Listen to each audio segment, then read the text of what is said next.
he snarled. "You think someone black like you deserves to ride this bike?" before swinging a punch that knocked the kid backward onto the curb. Blood splattered onto the red frame and the handlebar camera rolled to the side, recording every second he thought he could bury. But only a few seconds later, everything flipped. A call cut through the holding room speaker, turning Mitchell pale the moment he heard the cold steel voice. "Where is my kid? Try laying a hand on my child again." The mother's real identity began to surface, a female SEAL who had just left base. And now the question is for you. If you were Mitchell, would you stay silent and wait for your crimes to surface, or try to drag the whole system down with you if you were the witness? Would you stand up or keep your head down? Do not miss out. Tap, follow, and comment to see the next chapter now. That afternoon, the suburban street remained as calm as always, the late sunlight laying a pale gold over the pavement that made every leaf trembling in the breeze feel softer than usual. Malik, a 14-year-old black boy, pedaled his brand-new red bicycle past rows of trees, shedding their leaves, his face bright, as if the whole world ahead held nothing but freedom and simple joy. The bike was a gift his mother had sent from her SEAL unit after 4 months away from home, a gift filled with love and a quiet message that even from afar she still followed every step of her son's growth. Every time Malik looked down at the glossy red frame, he saw his mother's silhouette, remembered the rare video calls where she stood in front of a field tent, her face tired yet her eyes glowing whenever she heard him laugh. What he loved most was the small camera mounted on the handlebars, a tiny but sturdy device his mother included with a note saying she felt safer knowing where he went, who he saw, and how happy he looked. He never imagined the gift would become so important. He only saw it as a fun gadget for recording the streets he rode through to show her when she came home on leave. Malik loved blending into the cool evening air, loved the steady sound of the wheels on the road and the soft clicking of the freewheel whenever he sped up. He knew every bounce of the seat, every shift of the pedals, even the slight lean to the left when riding over uneven patches. To him, the bike was not just something new. It was proof of his mother's effort, a promise that she always kept him in mind even while far away on missions he would never fully hear about. Every turn of the wheels made Malak feel a little older, a little freer, a little more confident about whatever waited ahead. He rode past wooden houses with brown roofs and across front yards where families watered plants or gathered children's toys. A few neighbors waved, and he returned each gesture with a wide smile and a small nod. To Malik, this afternoon felt written for joy. He was on his way to the field to meet his friends where they had planned a match since the previous week, a place where he knew he would sprint at full speed,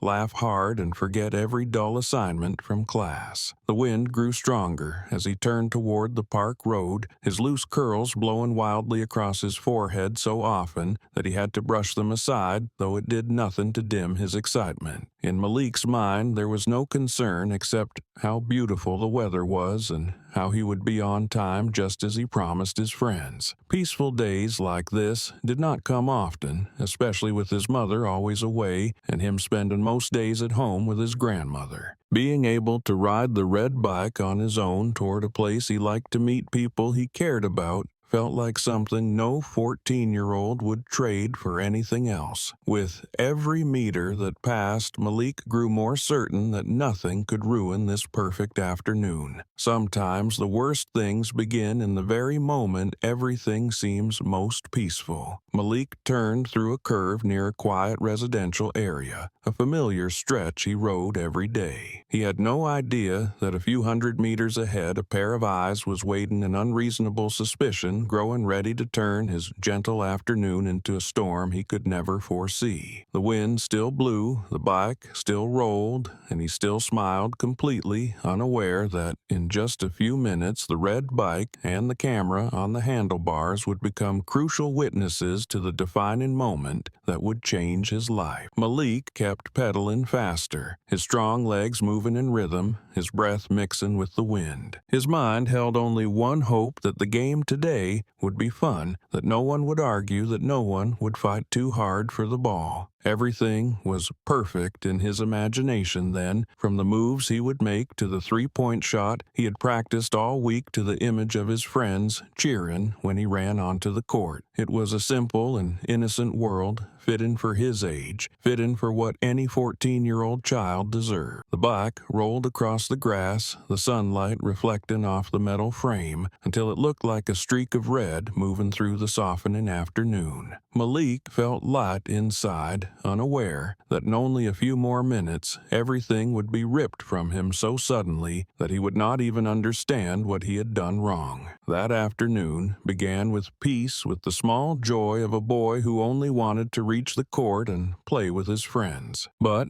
life is sometimes harsher than imagination, and Malik was riding straight into that moment without knowing. He kept going with the same excitement, his thoughts still floating somewhere between the court and the laughter he expected to hear. His hands rested loosely on the handlebars, feeling the familiar vibration from the road as if it were part of his heartbeat. Nothing around him looked dangerous or unusual, only the calm of a suburban day wrapping everything in quiet comfort. Yet the distance between him and what waited ahead kept shrinking every second, pulling him closer to the moment that would shatter the afternoon he thought nothing could ruin. Malik rode forward, still guided by the warm glow of sunlight and the promise of a simple game, with friends, never realizing that the world around him was already shifting. The calm, the comfort, the innocence, all of it stood on the edge of something he could not see, and each turn of the wheels carried him toward it steady and oblivious, as if the universe itself had chosen this exact path, this exact minute, to collide with his life.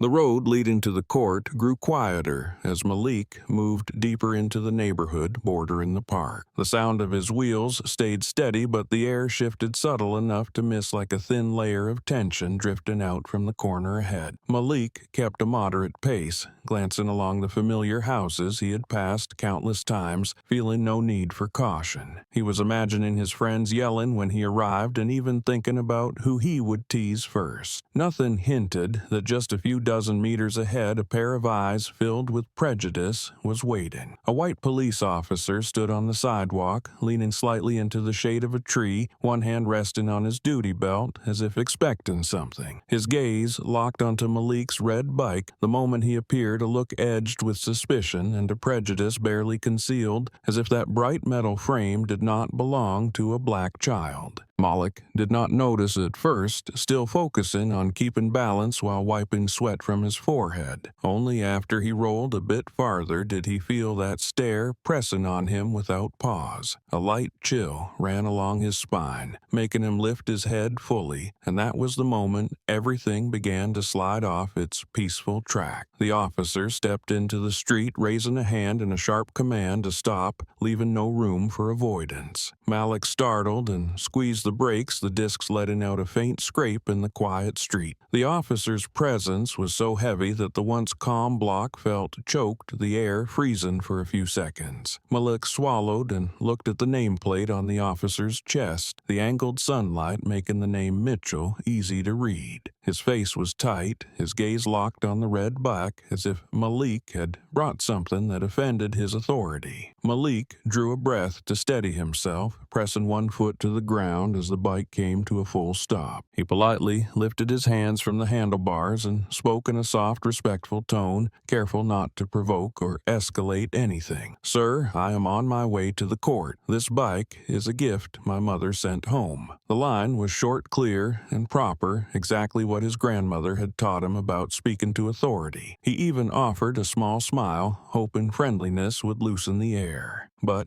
the officer's expression showed he did not care about the explanation. It was as if Malik's words did not exist, as if the officer had already decided something the instant he saw him, needing no further information. His eyes stayed fixed on the red bike, then swept over Malik with an intrusive scrutiny. Malik felt his chest tighten, a vague instinct rising that told him what lay ahead would not be a simple routine question. Mitchell stepped closer, his shoes hitting the pavement pavement with a strangely dry echo. "Nice bike," he said, his mocking tone leaving Malik unsure whether it was a compliment or a loaded probe. "Say it again. Where did this bike come from?" Malik repeated himself, trying to keep the same polite tone. "My mother sent it home." Mitchell tilted his head, his gaze dragging across the boy as if weighing whether anything in the answer made sense. That scrutiny sent a cold ripple through Malik's fingers, making him tighten his grip just to steady himself. People nearby began reacting, though, subtly. A woman watering her yard glanced toward them, then, as if remembering something, she set the hose down and hurried inside,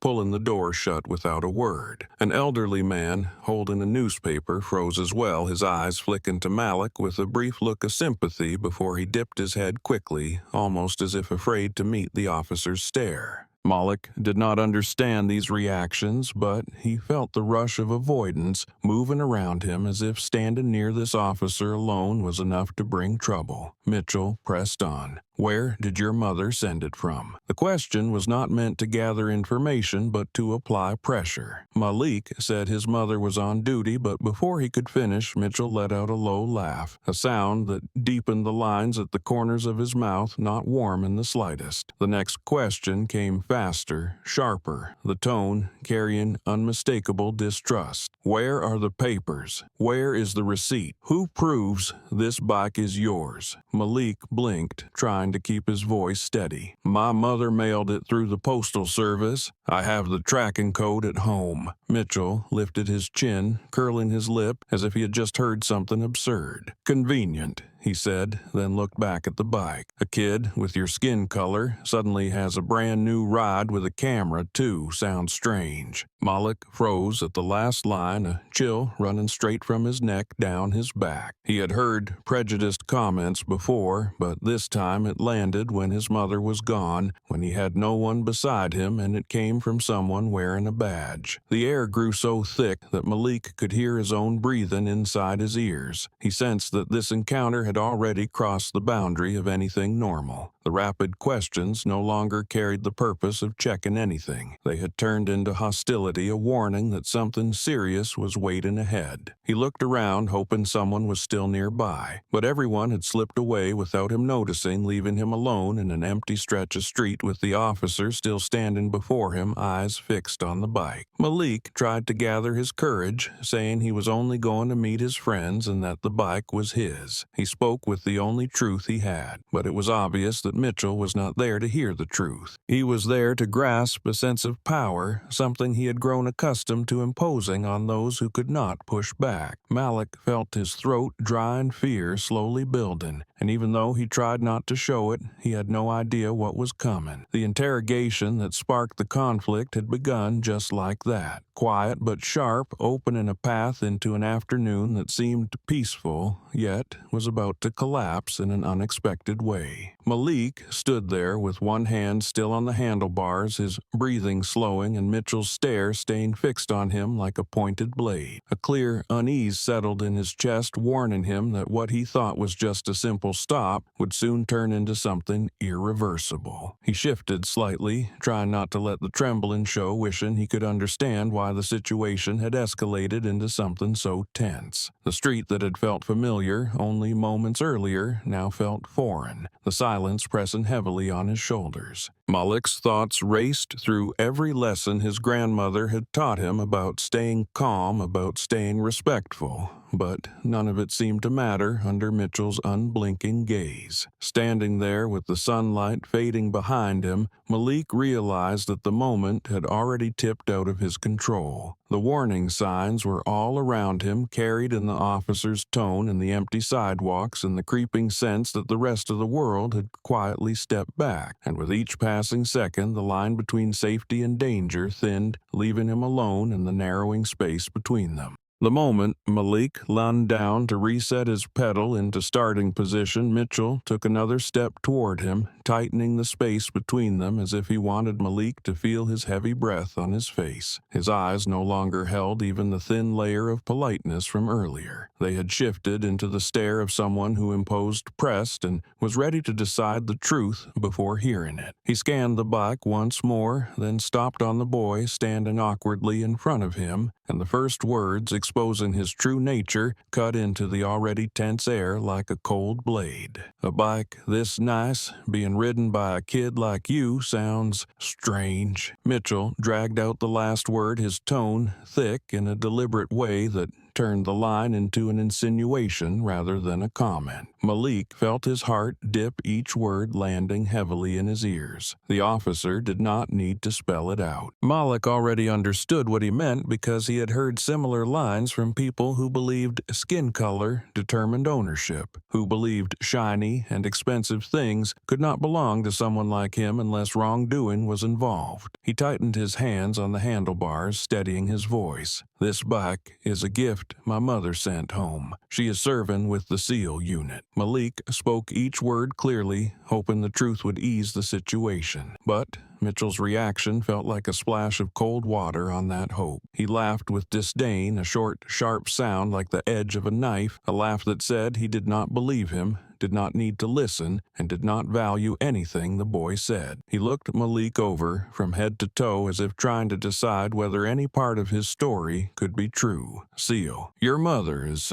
say, EAL." Mitchell repeated, and this time his laugh came louder, laced with open mockery. "That is an interesting story. You think I am going to believe that?" Malik felt his face heat up from embarrassment and from the clear insult, but he tried his best to stay composed. His grandmother always told him that in every situation he should speak the truth and keep his tone calm. He tried to follow that advice even as his chest pounded like someone knocking from the inside. "Yes, sir. If you would like, I can show the tracking number at home. My mother sent it from the Navy." Mitchell cut him off. He stepped forward with a sudden rise in his voice, a sharp shout that made Malik flinch backward on instinct. "Stand still. Do what I say. Do not try anything." A few words were enough to make the people watching from afar quickly turn away. A man walking his dog glanced at Malik with hesitation, then tugged the leash fast and crossed the street in one stride. A woman, opening her door to pick up a package, blinked once before shutting it again the moment she heard the shout.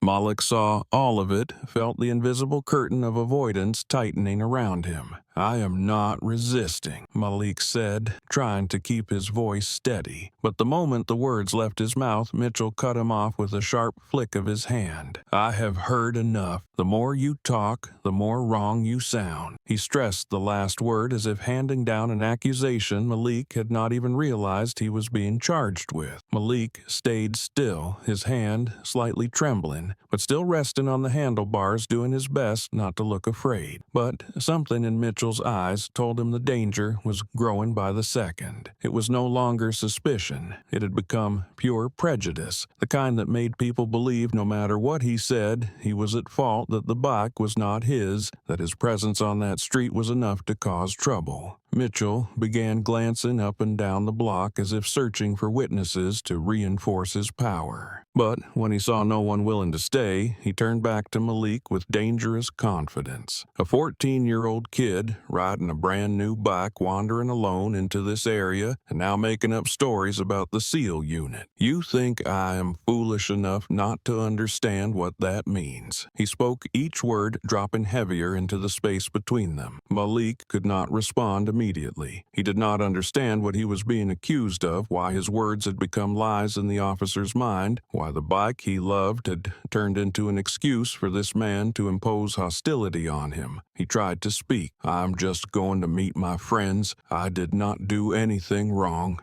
Once again, Mitchell cut him off this time, raising his voice more sharply, his tone dropping into something openly threatening. "I said, stop resisting. This is your final warning." Malik felt his throat tighten, his breathing grow heavier, even though the air around him had turned cold. He could feel the danger growing, spreading through every change in Mitchell's expression. It was not just suspicion anymore. It was the readiness to escalate everything far beyond what Malik could anticipate. Malik looked around again, hoping someone was still there, hoping for any eyes besides Mitchell's prejudiced stare. But the street had truly gone silent. Windows had closed, figures had stepped back inside, leaving him alone with someone determined to turn his existence into a crime. Malik swallowed, realizing the next few moments could change his entire life. The truth no longer had the power to protect him when the man in front of him had already decided what he wanted to believe. The air felt heavy, like metal, the tension making Malik feel trapped inside an invisible circle. The seconds stretched as if time itself had slowed under the weight of Mitchell's prejudice. He felt the fear growing,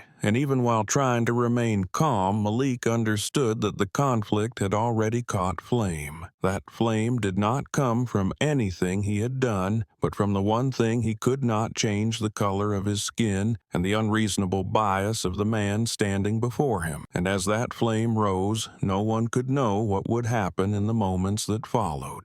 The moment Mitchell's final shout still hung in the air, he had already closed the distance between them until his hot breath blew straight across Malik's face. The sudden nearness made Malik instinctively step back, his foot brushing the bike wheel and tilting the frame slightly. The officer kept his posture bent forward, his stare locked on the boy like a primal threat, making Malik feel as if he had been trapped inside a small room with no exit, even though they stood on an open sidewalk. Mitchell pushed forward with questions while never letting his eyes leave the boy's expression, each question striking like a deliberate blow. "What are you doing here? Where are you going? Where is the bike for M? Why alone?" His voice hit steadily heavy one after another, leaving Malik no room to breathe. Malik tried to stay calm, gripping the handlebars so tight that his knuckles turned white. He repeated what he had already said, that he was going to the court to meet his friends and that the bike was a gift from his mother. He barely finished the sentence before Mitchell flicked his hand and let out a mocking laugh. "Heard it before, every excuse smooth as butter. Kids like you always say the same." The words hit Malik like a weight dropping inside his chest, a deep sting he tried to swallow to keep from stirring the mix of fear and anger rising inside him. He bit his lip lightly, keeping his voice even. "I did not do anything wrong."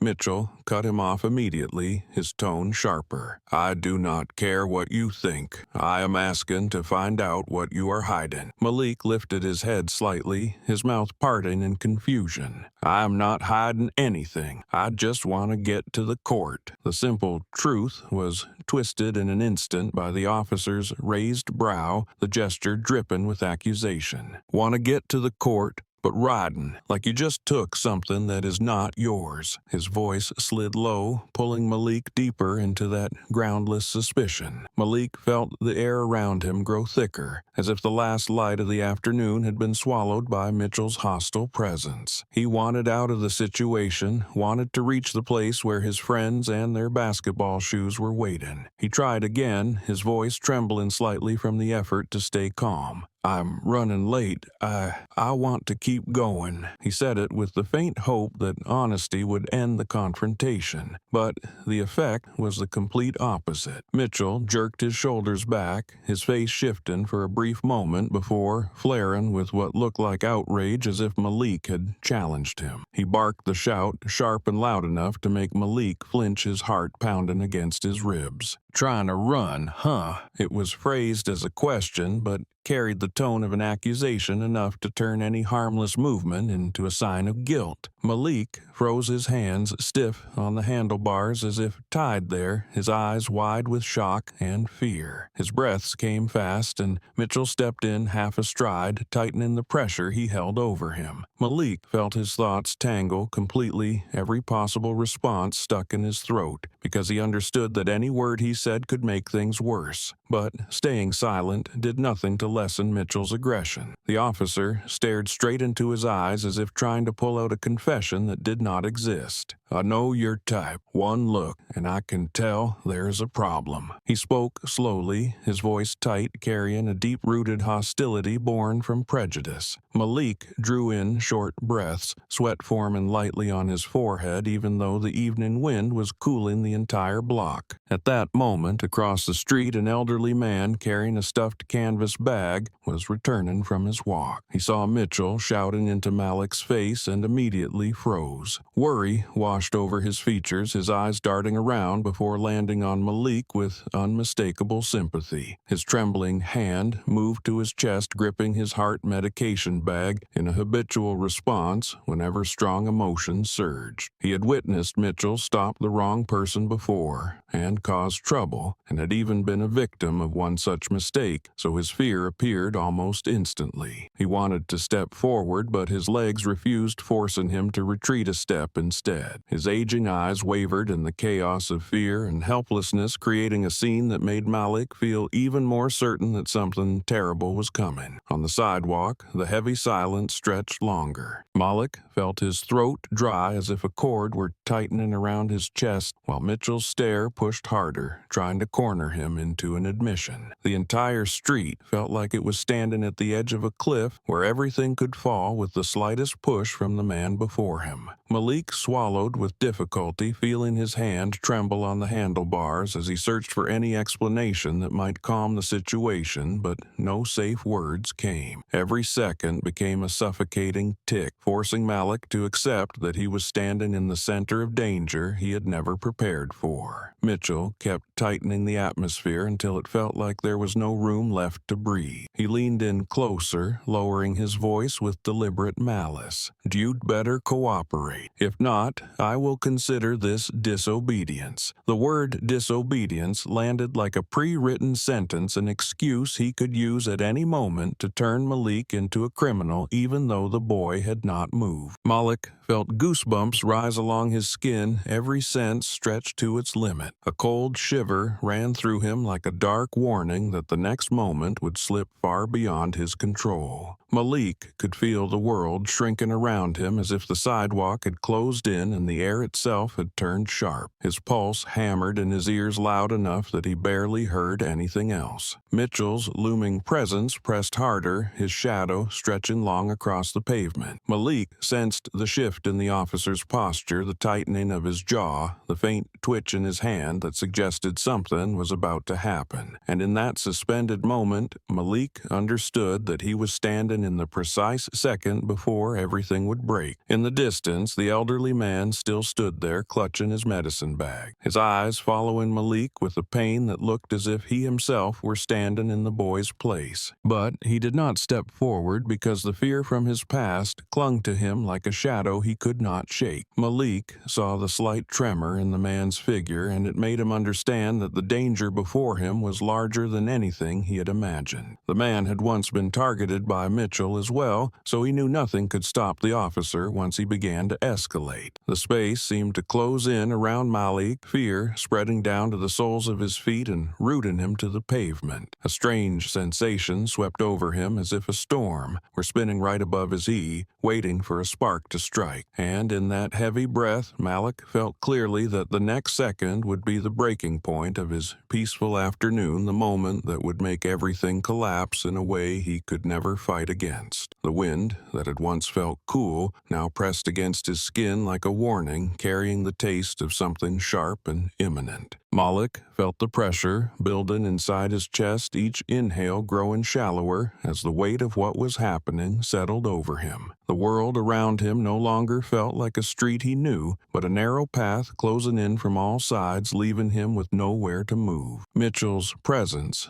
pulled the air even tighter, his shadow stretching like a net over Malik, his voice lingering in the silence even when he was not speaking. Malik sensed the officer's intent in every small shift of his body, in every breath that sounded too deliberate to control. It was the posture of someone waiting for an excuse. And as the seconds stretched thin, Malik stood in the center of it all, caught between fear and the faint hope that somehow the moment would pass without break. But deep down when he already knew it would not, because everything around him had aligned into a stillness too sharp to survive. The next moment was coming, and it would change everything. The moment Mitchell's final warning left his lips, Malik felt as if the air around him had completely changed. He sensed the tightness closing in on his body like an invisible curtain he could not push away. His breathing grew harder, his heartbeat pounded so forcefully he could hear it echo in his ears. When Mitchell stepped forward again, his heel hit the pavement with a heavy, crisp sound, a cold sound that made Malik instinctively retreat half a step. It was not a conscious choice, just the reflex of a frightened child facing an overpowering adult. But to Mitchell, that small step back was the signal he had been waiting for, the cue he needed to turn a conversation into an assault under the excuse he had already crafted. He raised a brow, staring directly at that tiny movement, then tilted his head, his eyes shifting instantly. In that split second, Malik saw the change in them, as if the officer had found the justification he needed to strike the small target in front of him. "Good,"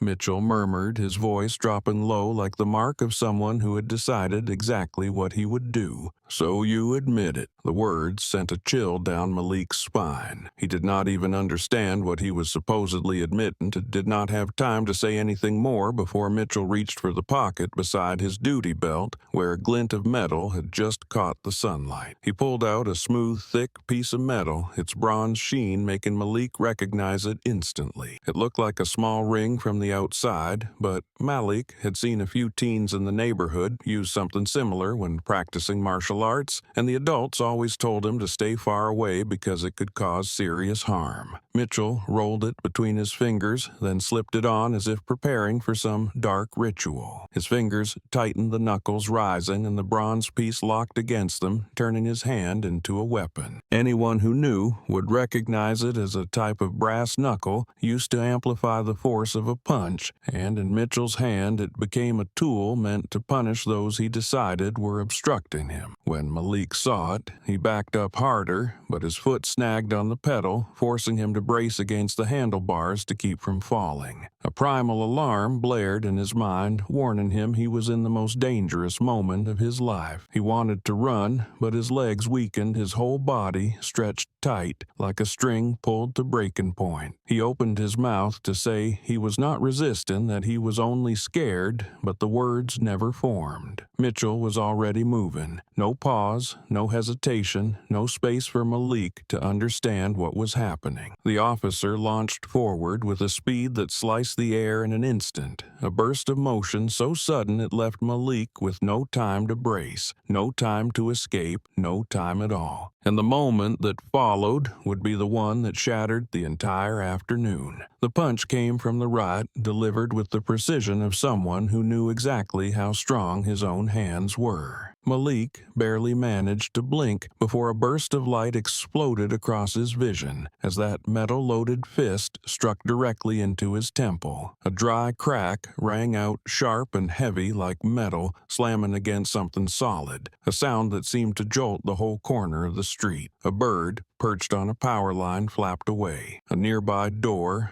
rattled from the vibration, and Malik could no longer stay on his feet. He felt a jolt rush down his spine before his whole body was thrown to the left, losing balance completely. In the moment he was carried by the force of the punch, time stretched into thin slices. Malik felt the ground tilt the bike wheel, turning slightly from momentum, his hair whipping backward. A faint buzzing filled his ears like distant waves hitting the shore. When his head struck the curb, it was not a loud impact, but a sharp, burning sensation that shot through his skull, down his neck, and left him dizzy. A white streak tore across his vision, and then everything darkened in patches. He collapsed onto the pavement, his hands limp with no strength to break the fall, his legs sliding across the frame and pushing the seat to the side. Malik felt the cold on his left cheek as it touched the ground, followed by a spreading heat. His trembling fingers reached for the spot and felt the thick liquid flowing out. When he lifted his hand, the red smeared across his fingertips made his eyes widen in panic. A drop of blood from the gash on his temple fell onto the red bike seat, spreading into a long line before soaking into the leather cover. He saw it all through a vision that was beginning to blur, and in the haze he heard Mitchell breathing heavily above him, the sound carrying the satisfaction of someone who had done exactly what he intended.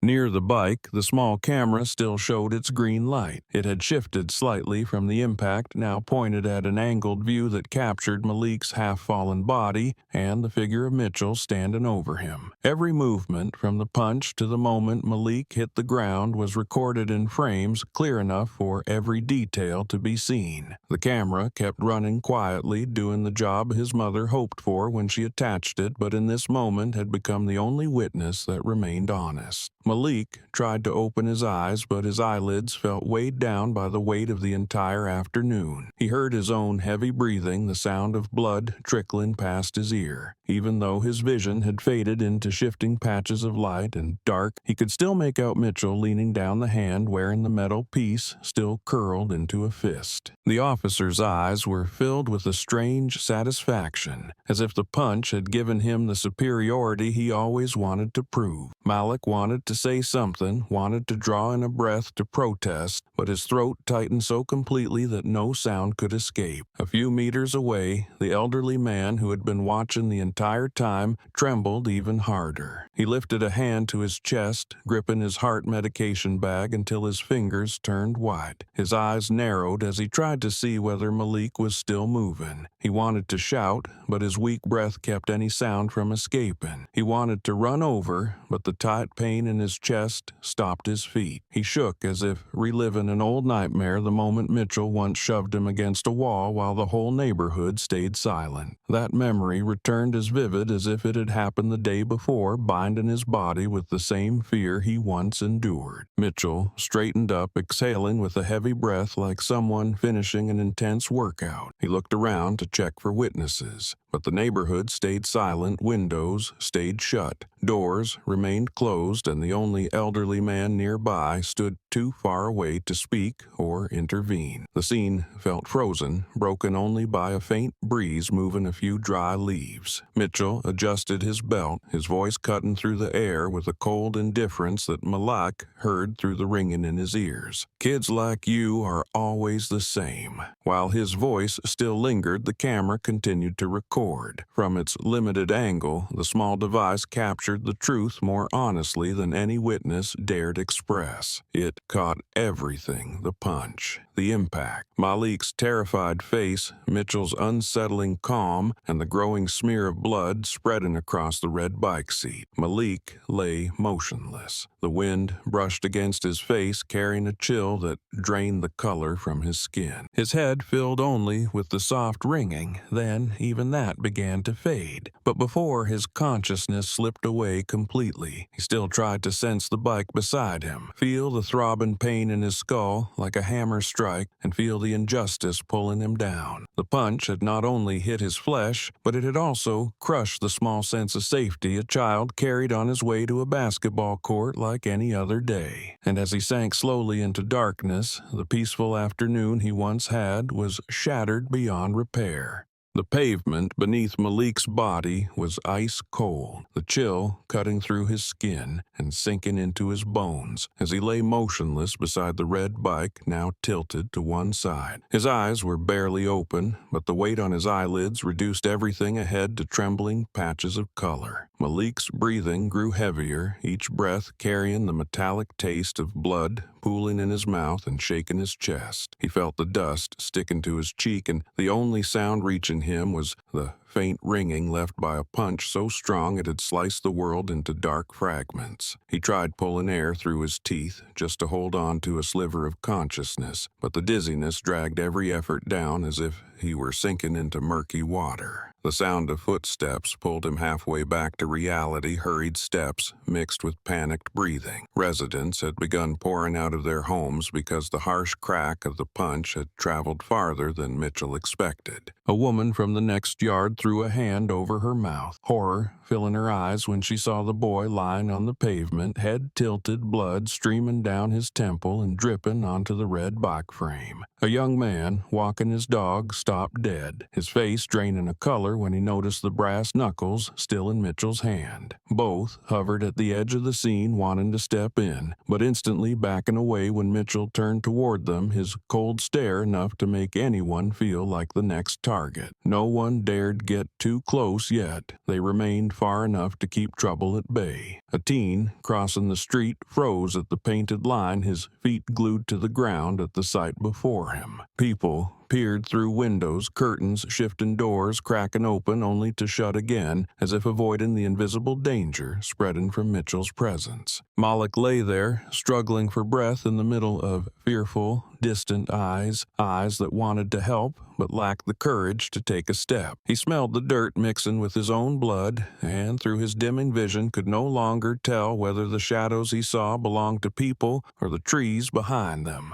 Mitchell moved to face the crowd with the expression of someone who had just subdued a dangerous troublemaker. He squared his shoulders, swept his gaze over the bystanders, projecting authority and control. That posture, combined with the aggression many of them had witnessed before, made the crowd shrink back as if one sharp command from him would scatter them across the block. A woman from a distance finally raised her voice, shaky but edged with distress. "What did you do to that kid?" The young man with the dog stood speechless while the dog gave a low, uneasy growl, its fur rising with the tension in the air. The question lingered among the crowd, trembling between fear and outrage, and Malik, fading in and out of consciousness, could only hear the rising murmur of voices he no longer had the strength to answer. Mitchell did not look down at Malik, even once lifting his head as if preparing for a weighty announcement. When he spoke, his voice dropped low, no longer the angry shouting from earlier, but the cold narration of someone crafting a story to protect himself. "He tried to grab my gun." He emphasized each word as if nailing the conclusion into the minds of every onlooker. "I told him to stop, and he charged at me. I had to defend myself." The short, dry statement was enough to make the residents, already intimidated by Mitchell's reputation, hesitate. A few exchanged unsure glances, their fear clouding their judgment. The woman asked again, her voice smaller now, as if afraid of being noticed. Did he hurt you?" Mitchell immediately lifted his hand, acting like he had just escaped real danger. "He touched my weapon." "That is clear enough." He said it while his breathing remained steady and the brass knuckles on his hand showed not a single scratch. He leaned slightly as if establishing order, but in truth was manipulating the more timid onlookers into believing he had just protected them from a threat. The confidence in his tone made a couple of people take another step back, whether from belief or from fear of opposing him. Malik forced his eyes open just a little, seeing Mitchell's blurred figure and feeling the sharp pain stabbing through his skull. He wanted to move, but his body felt like stone and the metallic tang of blood filled his nose. In his mind rose one desperate wish for someone to come closer, for someone to say something, for any helping hand to reach him. Instead, he heard the whispering around him, confused voices asking about the gun, asking what had happened, all falling silent whenever Mitchell cast a cold glance their way. Malik felt as if he were being pressed into the pavement, hurting and alone, surrounded by people too afraid to confront the figure towering above him. At the edge of the crowd, the elderly man still stood trembling. He had witnessed everything from the moment Mitchell approached until Malik collapsed. His heart hammered the pain in his chest, forcing him to lean against a tree to stay upright. But the anger rising inside him grew stronger than the fear gripping his body, strong enough to push him toward doing something few others dared. He slowly reached into his pocket and pulled out an old phone with a cracked corner on the screen.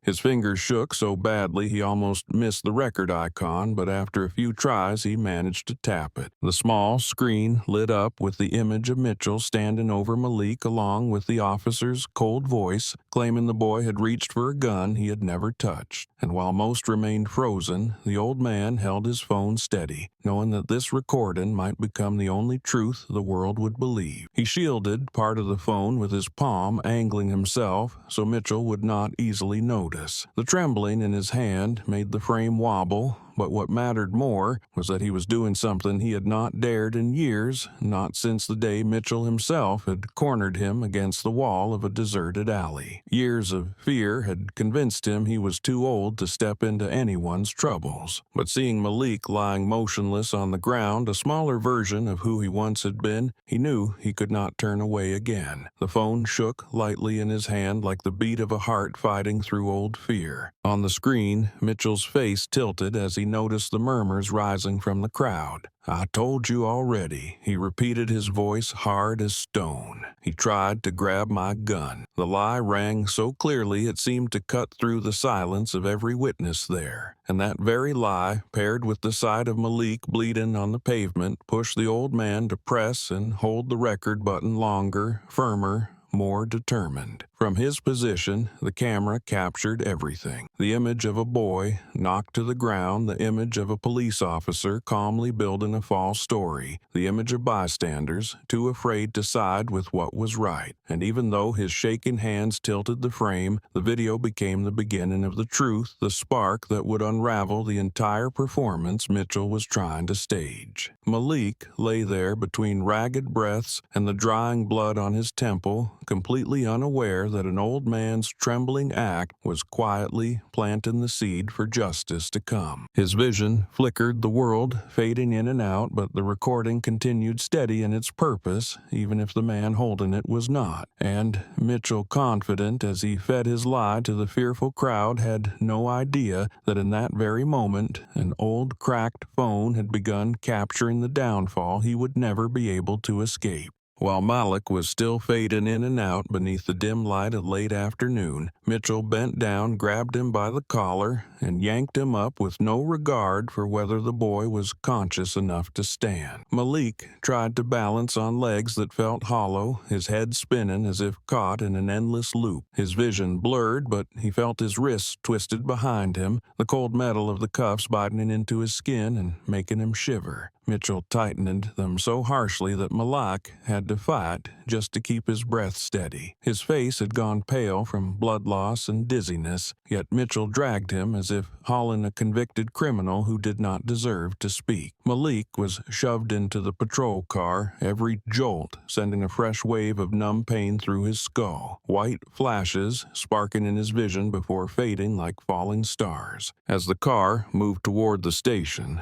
Malik leaned against the door, each bump in the road striking his head wound and forcing him to clench his teeth to keep from crying out. The cold air from the vent swept over his cheek, drying the blood into a rough crust that burned against his skin. Inside his mind, a swirl of broken sounds mixed with the rapid thumping of his heart, turning everything into a blur of fear and pain. Yet, somewhere inside it all came a quiet call he could not hold back. "Mom." He did not know whether he said it aloud or only thought it the word so faint that even he could barely hear it, but it was the one thing he clung to as his body and consciousness slipped away from his control. At the police station, the mix of harsh white light and disinfectant created a coldness that made Malik feel shoved into a place where no one would stand on his side. Mitchell brought him straight into an office without mentioning a call to his guardian. The two officers at the desk glanced at Malik with an unsettling mix of curiosity and indifference, while Mitchell exchanged a few short sentences with them. Malik could not make out their words, but he saw the strange silent agreement in their nods, as if the story had already been written before anything had even begun. When one officer asked about contacting Malik's parents, Mitchell waved him off with a tired, practiced tone. "The auto-call system is down. I will re-enter it later. Let us take his statement first." The words slid into the room like an unspoken command. No one objected, no one questioned it. Malik heard the phrase system down, but his head felt so heavy he could not respond. He knew the law required an immediate call to a parent when a minor was taken in, but in his dazed state, he lacked the strength to say it. He looked around, hoping someone would see that he was not okay. But the faces around him were colder than the fluorescent lights above each one, carrying a look that suggested they were used to letting questionable actions disappear into the shadows of the station. And Malik, barely conscious, realized that the people who should have protected him were choosing silence instead, leaving him alone inside a place that already felt designed to swallow the truth whole. Malik was taken into the holding room, the metal door closing with a sharp, heavy sound that felt like the final period on his fading hope. The room was only a few square meters wide, the neon light bouncing off the gray-white walls and making the space even colder. Malik sat on the wall-mounted bench, his back pressed against the hard surface while every breath sent a pulse of pain through his head. He clutched the corner of his shirt, inhaling in shaky bursts as if trying to hold on to what little consciousness he had left. Only one image remained in his mind, his mother's smiling face in uniform, the glow in her eyes when she said she would always watch over him no matter how far she had to go. Malik closed his eyes, his lips moving. "Mom." The soft plea sank into the cold walls, unheard by anyone. Yet it was the last effort of a child facing a fear far beyond what he could bear. Meanwhile, outside the station, the elderly man who had shakily recorded the video stood beneath a tree, still clutching his old phone. He gasped for breath after rushing back home, his chest rising and falling as if it might burst under the weight of everything he had just witnessed. The tight pain in his chest had not eased, but it did not stop him from reopening the video. Shaky visuals, trembling breaths, and Mitchell's fabricated story all appeared raw and unfiltered in every frame. He stood there a long moment, torn between his old fear and the responsibility he knew he had to choose. Then he closed his eyes, inhaled, and pressed the upload button. The video went online, sent out by fingers trembling so violently he almost missed the screen. The clip began gathering a handful of views from neighbors along with a few scattered comments asking what happened, but it had not spread widely yet. The algorithm ignored it, the crowd overlooked it, and the truth remained buried beneath the dust of silence and fear. But it was the first seed, small yet steady, waiting for the moment it would ignite into a flame Mitchell never imagined would one day force him to face the consequences he tried to outrun. And as that seed settled into the vast world of the internet, the station behind Malik stayed cold, the truth waiting quietly for the moment it would break through.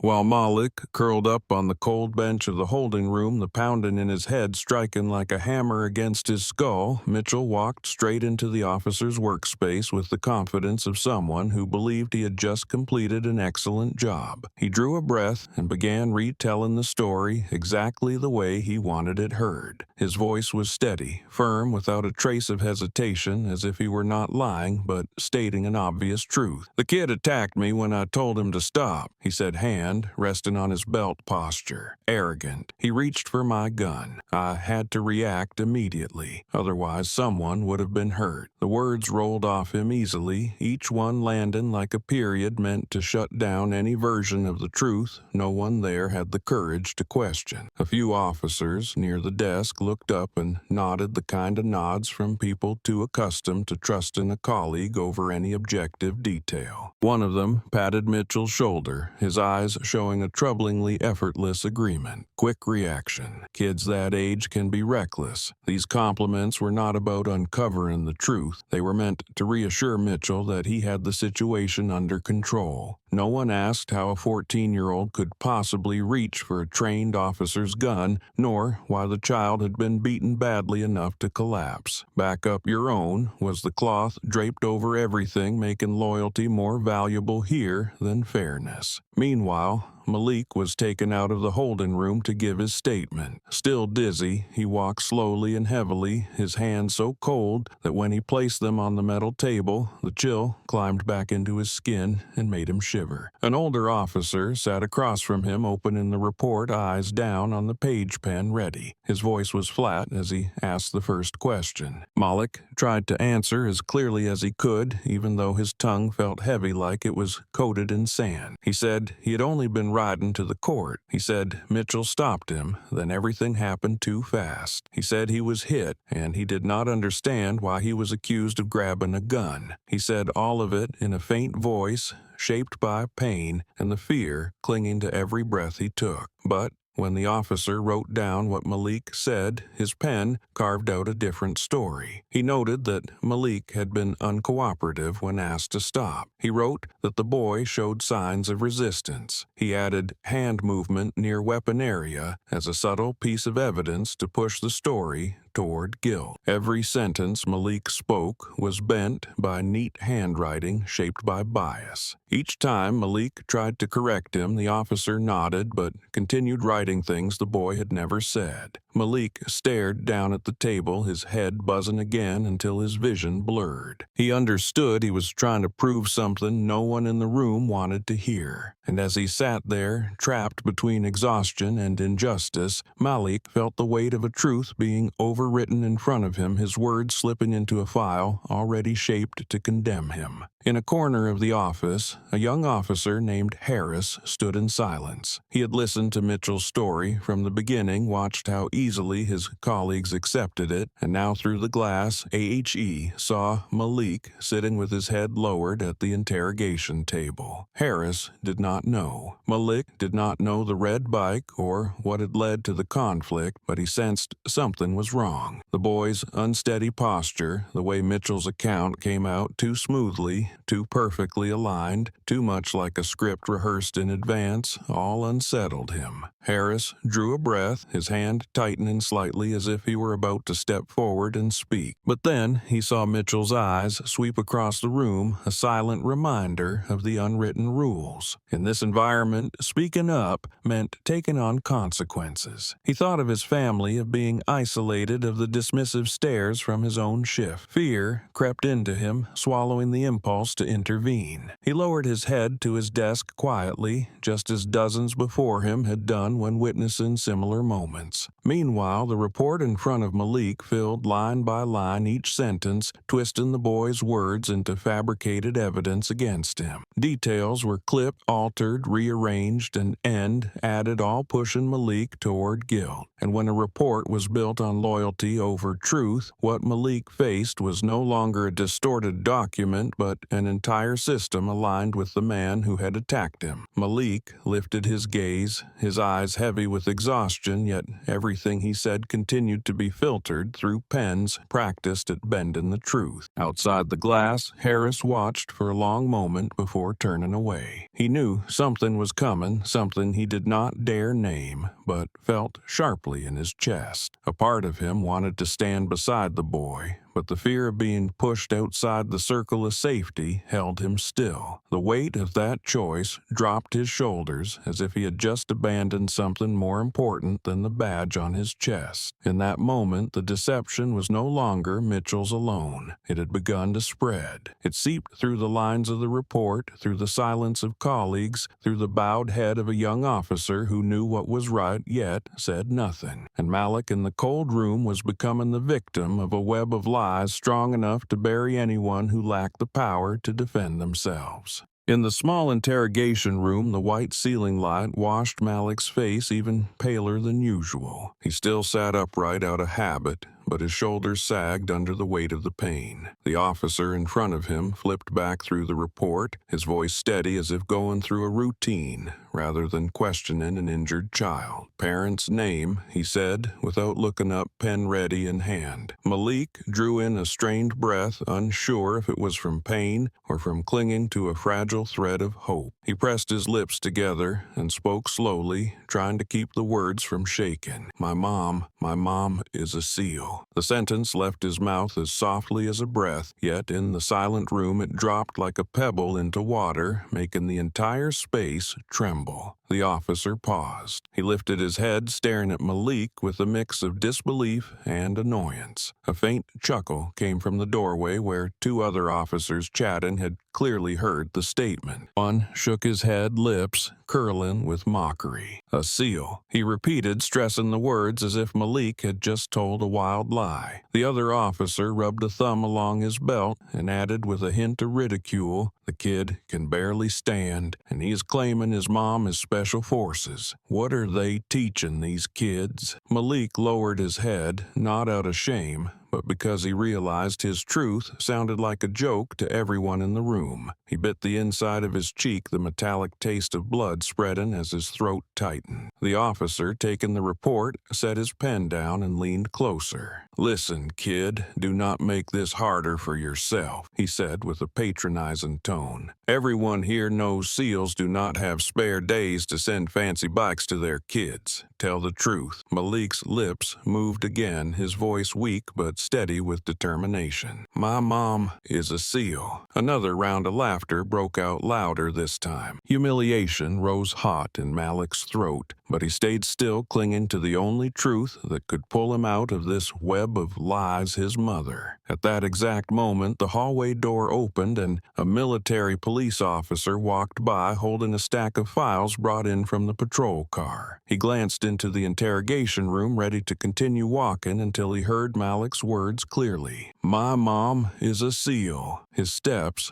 halted. He turned fully, his gaze sharp, the kind that belonged to someone used to recognizing important details in a flood of noise. "Which SEAL?" he asked, his voice not loud but firm enough to freeze the entire room. Malik lifted his head, meeting the serious eyes of the MP, and his heartbeat quickened. "My mom's name is Alicia Grant." The moment the name left his lips, the air in the room changed color. The MP's eyes widened for a brief second. He studied Malik carefully, as if checking whether the boy was joking. But when he saw the panic, the bruises, and the dried blood on Malik's face, his expression shifted in a way that was hard to ignore. He did not ask another question. Instead, he pulled out his military-issued phone, flipping it to reveal the secure access tag on the back. He immediately dialed the base's direct line using the military communication channel reserved only for emergencies or matters involving special personnel. "Central Base, this is MP-27. Request immediate verification on operative Alicia Grant SEAL team. Purpose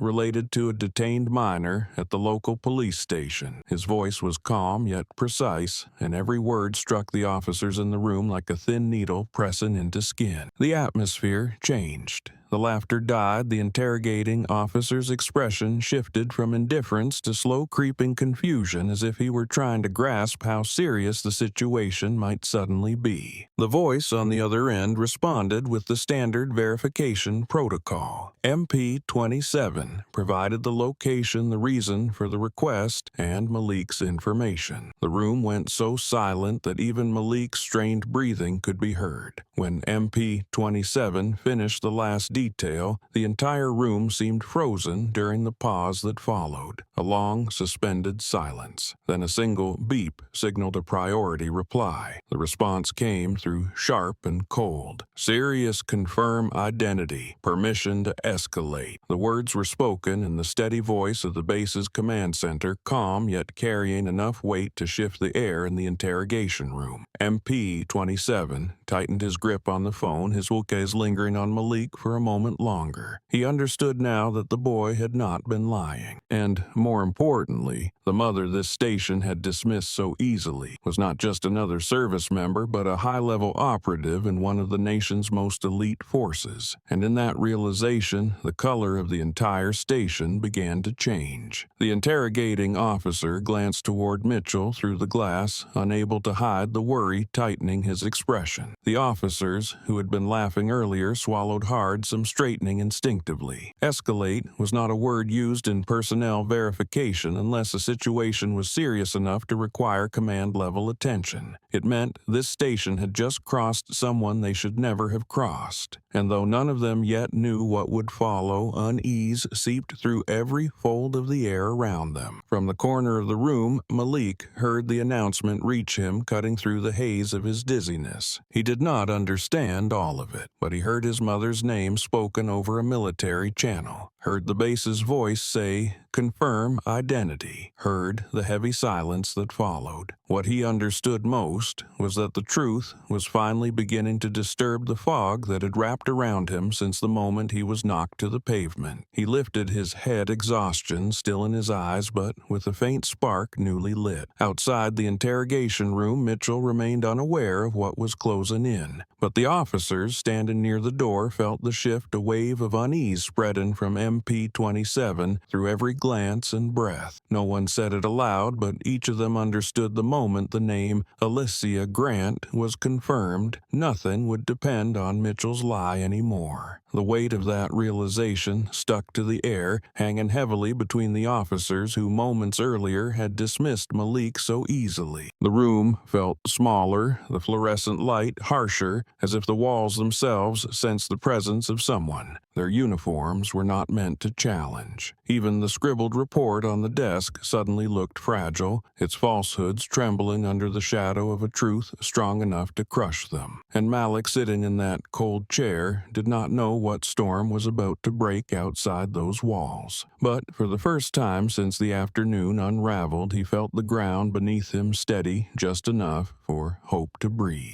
After the military channel confirmed Malik's mother's identity, the atmosphere inside the police station shifted in a visible way. No one said anything, but tension showed in every glance and every careful breath. A desk officer looked at Malik a moment longer than before, then gave the interrogator a brief nod, a silent signal that they could no longer delay letting the boy make a call. Malik was escorted out under the watch of 2 officers, but this time their grip was no longer careless. They did not drag him the way they had earlier. They guided him instead, still cold but more cautious, as if the boy or whoever stood behind him was no longer something they dared to underestimate. The landline phone sat quietly in the corner of the room, its dark screen reflecting Malik's pale face and fading eyes. His hand trembled slightly as he picked it up, his wrist still sore from the tight cuffs. His fingers pressed the familiar numbers, each fingertip cold as if touching metal. When the first ring sounded, his heart struck so hard he felt it shake inside his chest. He swallowed, breath breaking from the headache still pulsing into his temple. The second ring stretched out as an invisible thread pulled tight across his ribs. By the third ring, everything inside him felt ready to collapse. Then the line connected. Alicia Grant. His mother's voice came through calm, low, and steady enough to make the 2 officers standing nearby lift their heads without meaning to. Malik's eyes stung instantly. The tough shell he had forced himself to wear since the moment he was struck cracked the moment he heard her voice. He opened his mouth,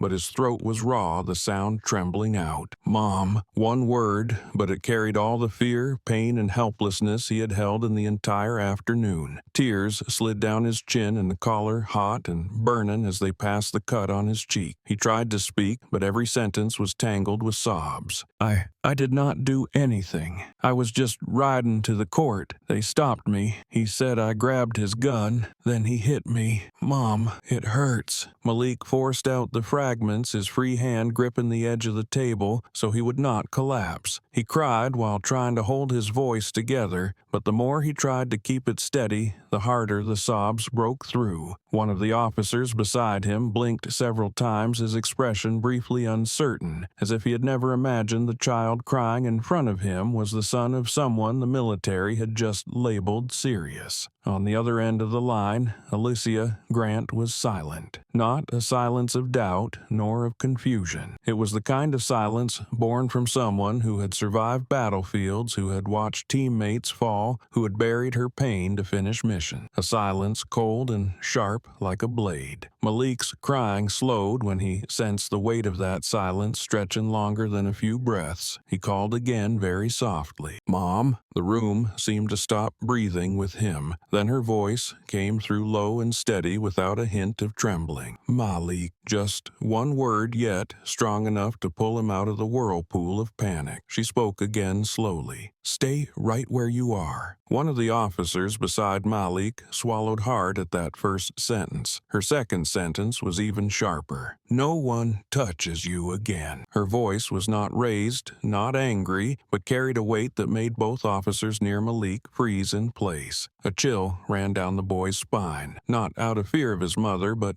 because he knew that when she used that tone, it meant the situation had crossed a line she allowed no one to step over. She lowered her voice, but each word still struck with full force. "Listen to me, Malik. I am coming." Malik tightened his grip on the phone, his eyes still wet, but his breathing steadier. "Do not say anything else to them. Do not sign anything. Do not let anyone force you." She paused for a beat, then added firmly, "I will handle it." All Malik could answer was a soft yes, barely more than breath. Immediately after, Alicia's tone shifted to a report voice, fast, clear, exact, the voice of someone shaped by years in the military. She switched lines, calling straight to the command center at her base. "This is Chief Petty Officer Alicia Grant, task code." Her voice came sharp and controlled the sound of someone holding back rage, but still following protocol. She delivered the incident summary, concisely requested urgent verification of her son's condition, asked for authorization to intervene, and requested permission to leave the base immediately. The duty officer receiving the call stood up at once, his voice turning formal as he responded. While awaiting approval, Alicia switched to another channel, filing a rapid incident report for the military system regarding a SEAL family-related situation. Her movements were quick, but never frantic. She requested the release of a parental verification order, a document capable of forcing any civilian agency to comply when handling the dependent of a Special Operations Service member. She skipped no steps, even though moments earlier she had been listening to her child crying in fear. Malik heard the line go silent, no longer carrying her voice, only the beep signaling she had switched channels to continue handling the situation. He set the phone down, his hand trembling slightly, though this time not from panic but from the slow return of a sense of protection. He sat still, his breathing steadying, his eyes still red but no longer wild with fear. The two officers beside him exchanged glances, then looked at Malik, their confusion hard to hide. They knew that whatever story Mitchell thought he had secured, that phone call had just opened the door to a storm no one in this station wanted to face. Alicia Grant was coming, and she was not coming alone.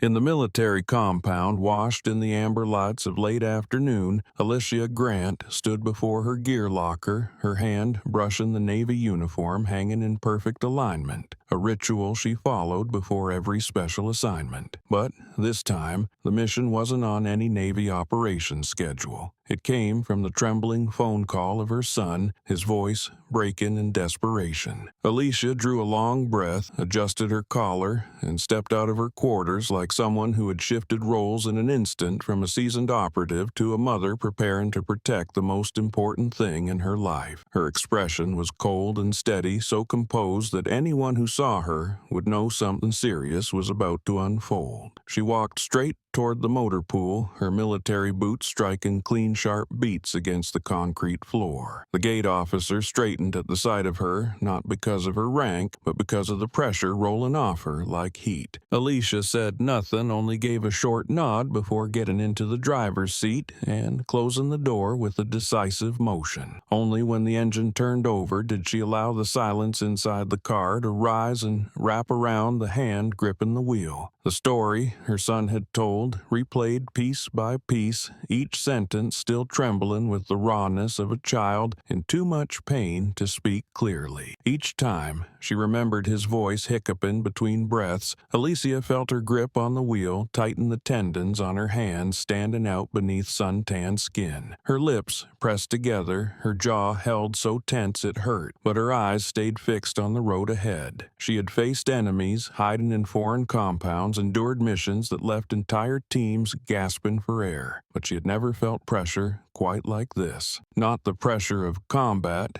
but the crushing weight of her child's pain described through a voice still shaking, as though afraid the memory itself might return. The car surged down the highway, the sunset sliding across the windshield and casting a dark orange glow over Alicia's face. But in her eyes, there was no light, only the gathering color of an oncoming storm. She didn't need threats, didn't need bravado, didn't need to walk into a police station wearing her uniform like a show of force. She was coming to follow protocol and to force the entire system to confront the truth. On the passenger seat lay a stack of federal documents printed at the base minutes before she left, including Special Operations Personnel Verification, a minor protection request for dependents of military service members, and several papers tied to federal intervention procedures for severe civilian incidents involving military families. She knew she couldn't march into a police station and demand compliance just because she was Special Operation. Civil and military law were distinct, and she respected that divide. But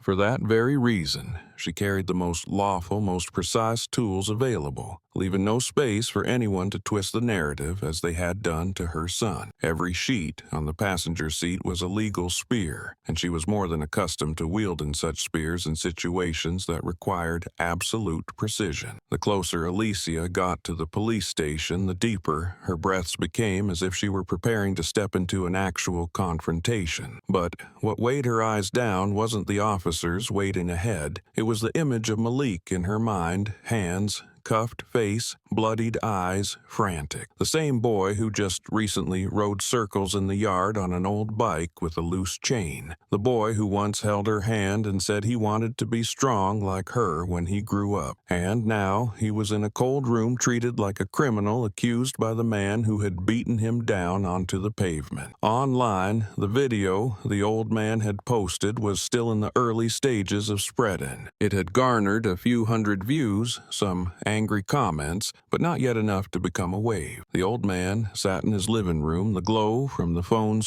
screen lighting his wrinkled face. He watched the video again, his chest trembling with a faint ache, but his eyes brighter than when he had stood in the street. The image of the boy being struck Mitchell's blatant lie, the helpless looks of bystanders, all of it pressed against his conscience. He understood that this clip couldn't be left forgotten in some corner of the internet. More importantly, he understood the feeling of being wronged. He had once trembled in front of Mitchell's gun, had once been shoved against a wall, and had been accused of something he didn't do. He had once stayed silent. No one stood with him then. But this time he refused to watch Malik become the man he used to be. He reopened the app and began sharing the clip to all the community groups he belonged to: the local veterans group, the church group, the neighborhood chat, the security watch group. One tap, then another. The clip began to move faster, from small circles to bigger ones. Meanwhile, Alicia's car turned onto the road leading straight to the police station. Her hands stayed on the wheel steady but tight. Her mouth dipped slightly as she imagined her son facing alone, the people who were willing to twist the truth. She didn't let emotion show clearly, but in her eyes something burned and froze at the same time, something resolute like a warrior heading into the final operation of the day one, where failure wasn't an option. The traffic thinned, and the station appeared at the end of the road, standing solid and self-assured, as if any wrongdoing could be tucked away behind its walls. Alicia drew a long breath, flicked on her turn signal, and slowed down. In that moment,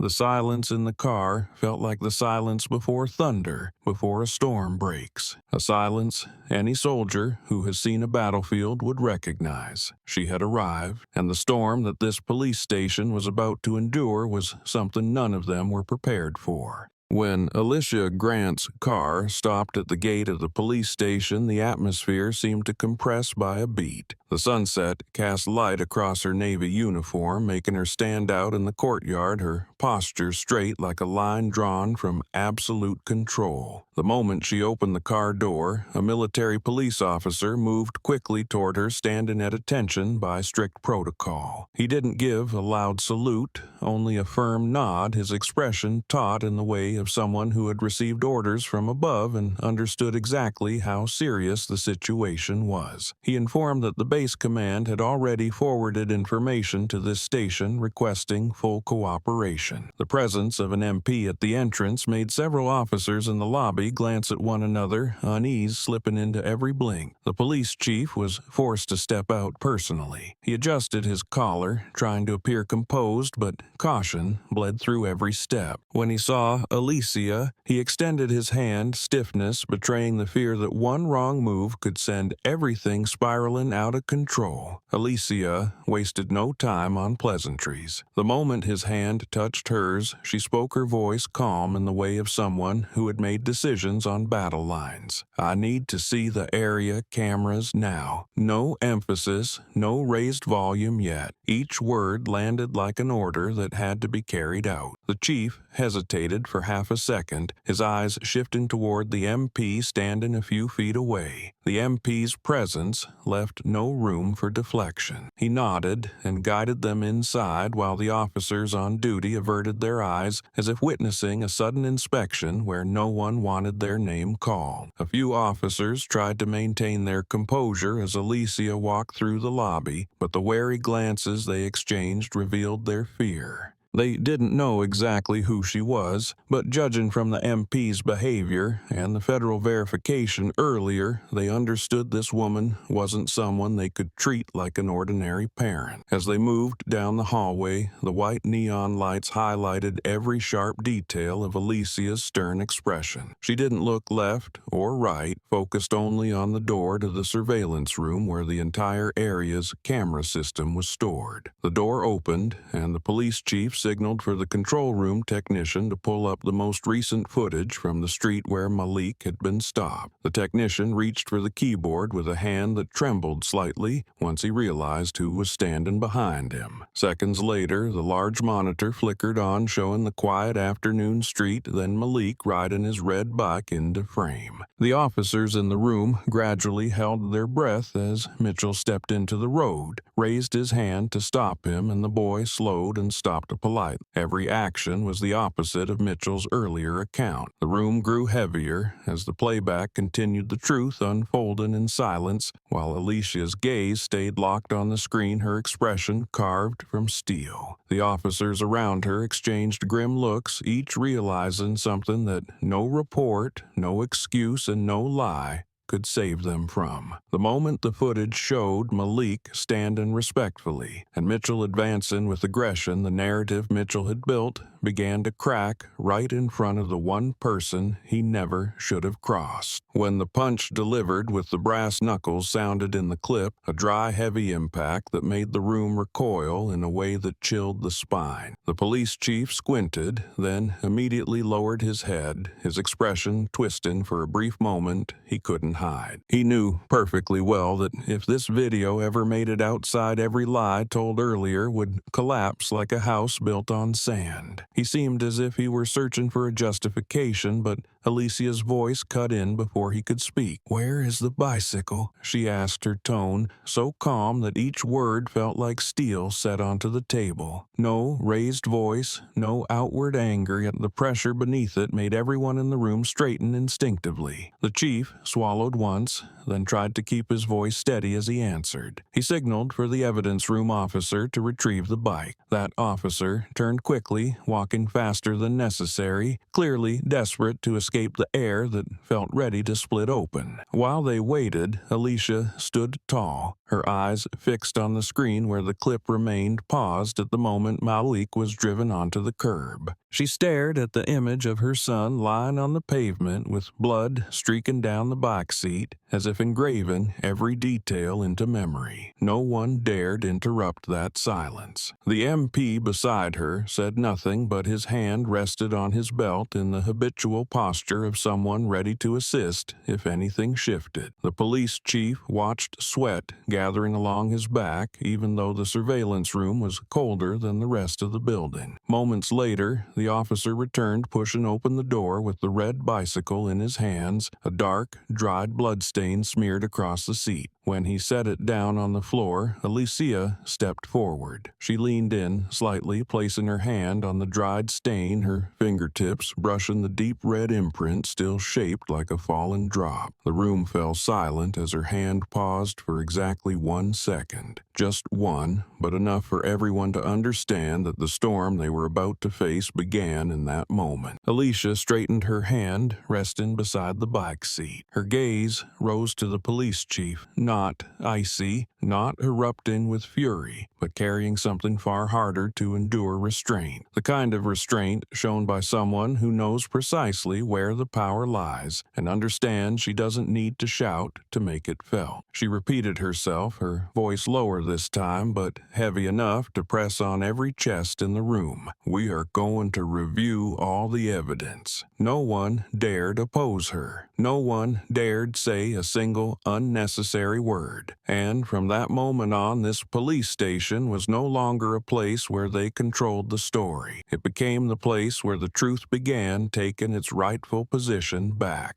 As soon as the police chief led Alicia into the surveillance room, the red bicycle was brought out from the evidence-holding area. It sat on the table like an inert object, but carried the most important proof in the entire case. Alicia stepped closer, her eyes sweeping from the scratches on the frame to the dried blood on the seat. She placed her hand on the handlebars, a gentle touch that somehow made the whole room fall still. Then she nodded for the technician to begin extracting data from the small camera mounted beside the handle. Seconds later, the large screen lit up blue light reflecting across the tense faces in the room. The footage appeared clear enough that even the faint rustle of bike tires sounded as if it came from inside the room. The angle was low, but it was the truest angle possible. It showed Malik's legs pedaling steadily, his breath excited, and the peaceful street just before Mitchell appeared at the edge of the frame. Then the moment arrived. Mitchell stepped into view, his shadow covering the pavement, his hand raised to signal a stop. He moved closer, every step displaying the exact dominance Malik had described in the station. His voice echoed through the room, cold and mocking. "Where did this bike come from?" followed by a short sneer sharp enough to cut the air. The officers watching fell silent, not one breathing deeply. A younger officer swallowed hard as Mitchell leaned into the boy's face, his words growing more venomous with each second. The footage jumped to the part where Malik mentioned his mother, and Mitchell's response came through with such clarity that everyone heard the breath he let out while laughing at him. The insult was present in every word, every syllable, undeniable and unsalvageable. When Malik stepped back half a pace in fear, the camera captured the tiny movement,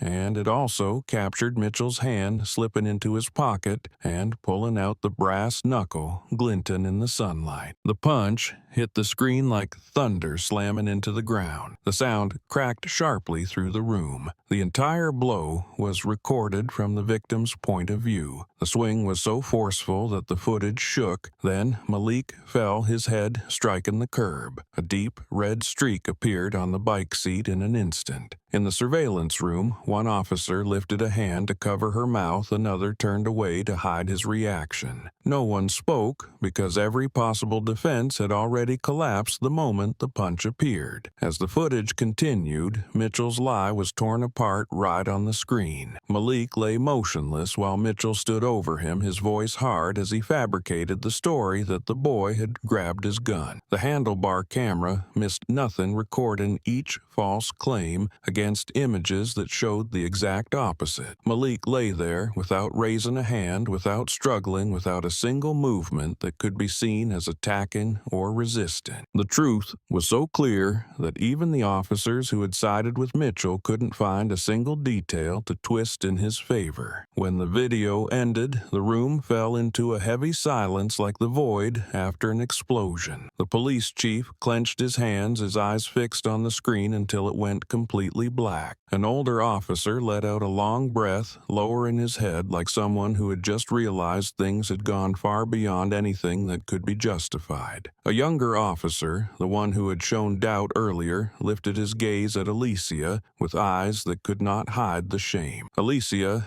said nothing, but her silence weighed more than any accusation. She looked at the police chief, her eyes calm yet cold, as if she had known this truth long ago and was simply waiting for everyone else to accept it. The chief turned toward his team, his voice tightening. "There was not a moment the boy resisted," he said. "Not a single second." The room stayed frozen, each person seeming to search themselves for the part of them that had once believed otherwise. The clip became the most crucial piece, the one Mitchell's lies could never cover. No claim of him grabbing the gun, no claim of resistance, no self-defense angle left to twist. The truth on the screen was too clear, too real, too sharp to ignore. When the chief shut off the display, he sank into his seat with the weight of someone who understood that every attempt at shielding the officer involved had come to an end. Alicia stepped to the bicycle and placed her hand on the handlebars once more. "I told you," she said softly, her voice low like dusk. "My son did nothing wrong." And in the tight, silent room,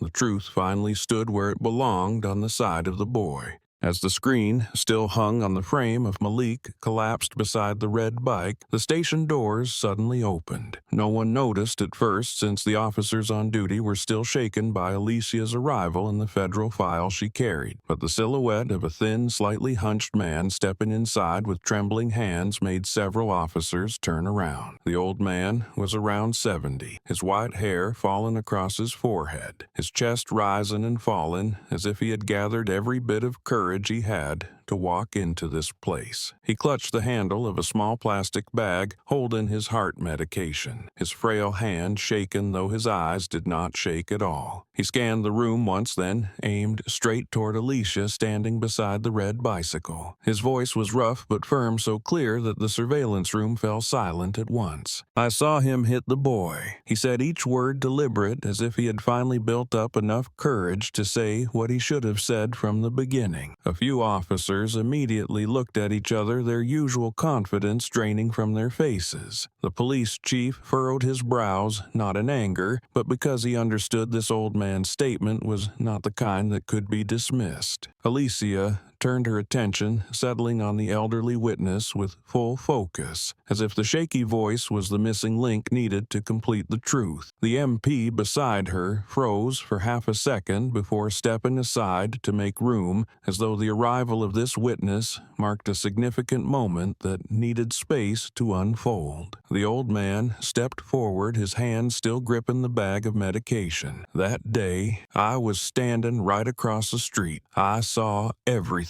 The boy stopped politely. He didn't resist. His voice faltered here and there from emotion, but each sentence was held steady, kept from slipping into confusion by his effort to speak clearly. "The officer," he walked up to him, yelled, then punched him down. The boy didn't even have time to react. He paused to catch his breath, placing his other hand on his chest. "I was terrified. I went through something similar with him a few years ago. He mistook me for someone else, threatened me, said he could make me disappear from this street if I talked back." The room chilled at those words, a cold shiver running through every spine. The officers who had acted loyal to Mitchell now stood silent, their eyes dropping to the floor as whatever confidence they had melted away piece by piece. The police chief slowly turned, his face tightening, because he knew that testimony from an elderly man with a history of being threatened carried far more weight than any routine rebuttal. A witness who had been scared into silence for years was now standing up to speak, and that was not something a small police department could easily bury or erase. The old man continued, his voice softer but far more resolute. "I was afraid he would come after me again if I spoke up. I stayed silent when I stood on the street, but I don't want to stay silent anymore. I can't let a child be treated the way I was." As those words left him, Alicia looked at him with the gratitude she rarely offered to strangers. She didn't have to say anything. He met her eyes and understood he had just done the right thing he'd done in years. The police chief turned to the group of officers standing behind him, but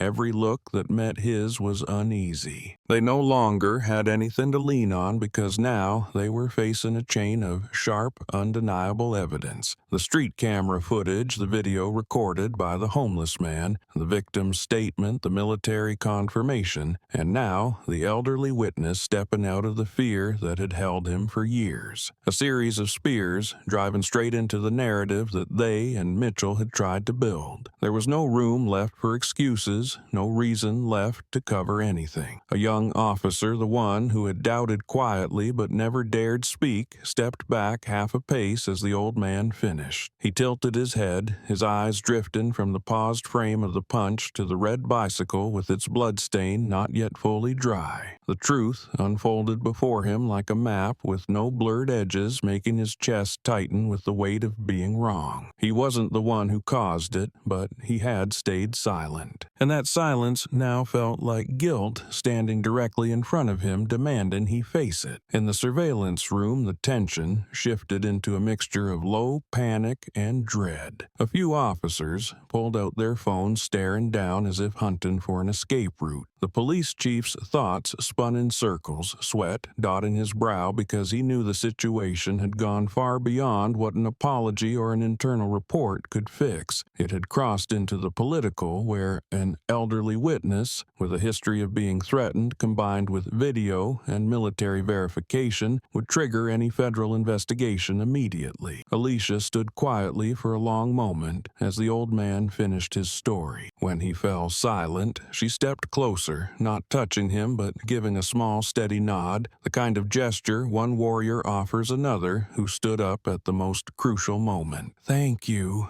she said, her voice low but firm, the tone unchanged but loud enough for the entire room to hear. The old man bowed his head slightly, his aged eyes turning faintly red. The police chief exhaled hard, like a man who had just realized he was now inside a game he no longer had the power to steer. He turned toward the surveillance staff, his voice breaking as he searched for a way out. But every eye in the room, from the MP to Alicia, to the old man to the young officer, was fixed on him, all waiting for the only decision the moment allowed. The station fell into a quiet chaos, not because of noise, but because the truth had cut through all their lies with a blade far too sharp, collapsing every shield they had built in an instant. In the surveillance room, while breaths were still held tight, a harsh burst of static suddenly cut through the wall intercom. The noise dragged for a brief beat before breaking into an announcement that slashed across the compressed air like a blade. "All units stand by. Internal affairs arriving in 4 minutes." The voice was steady but heavy enough to freeze everyone in place. No one spoke. No one dared ask the colleague beside them if they heard correctly. They all understood once internal affairs stepped into a local precinct, every excuse, every attempt to hide or rewrite a report had nowhere left to go. A few officers exchanged looks, panic showing through. One officer instantly tried to shut off his monitor out of reflex, but his hand shook so hard he hit the wrong key, replaying the video of Mitchell's punch and making its crack echo through the room again. The police chief blinked repeatedly, then turned toward the MP with a strained attempt at calm. It lasted only seconds before the second burst of static hit, confirming again IA mobilized. ETA 3 minutes. This time the entire station felt yanked into a vortex with no exit. Officers along the hallway darted nervous glances at one another, some standing straighter out of instinct, others pulling out their phones only to shove them back into their pockets, immediately afraid any touch could be labeled evidence tampering. A few eyes turned to Mitchell, standing in the hallway, his face draining of color as if all the blood had been pulled out of him. He searched for allies, but the same colleagues who had clapped his shoulder earlier now avoided his eyes entirely, as though even looking at him too long might get them dragged into an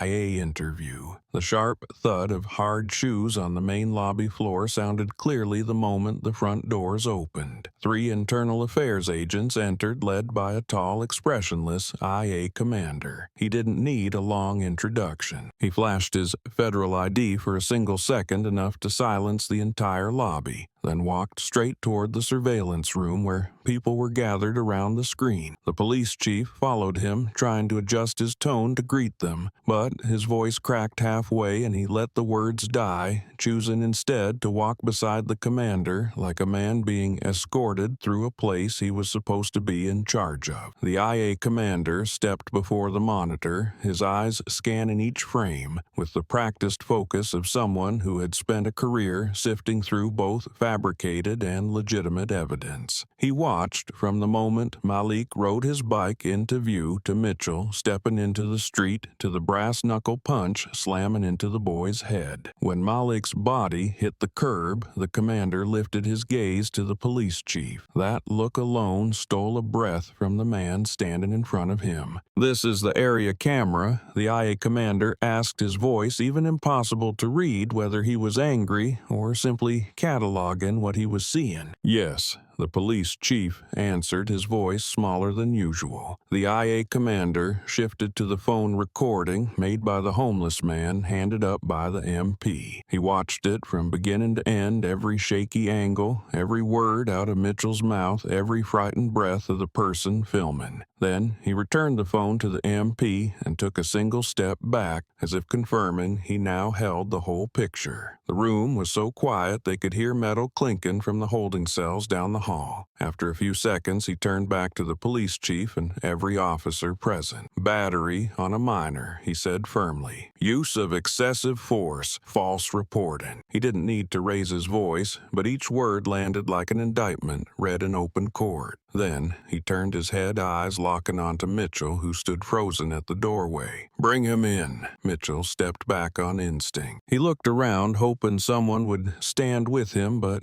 all he saw were averted eyes and lowered heads. No one moved to help him. No one spoke for him. No one looked at him as a fellow officer anymore. Two IA agents stepped forward, one reading him his rights, the other moving behind him. When the words "turn around" hits the air, he no longer had a shred of confidence left to resist. His hands trembled as they were taken and pulled behind his back. The metallic click of the cuffs locking shut echoed cold and sharp down the hallway, so stark that it made the entire corridor go still. A few officers swallowed hard. The young one in the back glanced at the floor as if witnessing that moment forced him to confront his own conscience. Alicia stood quietly off to the side, neither stepping forward nor retreating, watching Mitchell being cuffed without the slightest trace of triumph or rage. Her stillness, calm yet powerful, made the sight of Mitchell being led away carry a weight far heavier than any shouting or accusation ever could. IA marched Mitchell down the hallway, each of his steps dragged by the weight of his own wrongdoing. The others stood in a heavy silence, no one daring to breathe too loudly. One young officer even let his shoulders drop as if relieved that the burden of secrecy he had been carrying was no longer his to hold. The police chief rubbed his fingers over his temple in a strained attempt to keep control, but his eyes betrayed the quiet collapse of a system he once believed unshakable. And at the center of that silence, the message carried by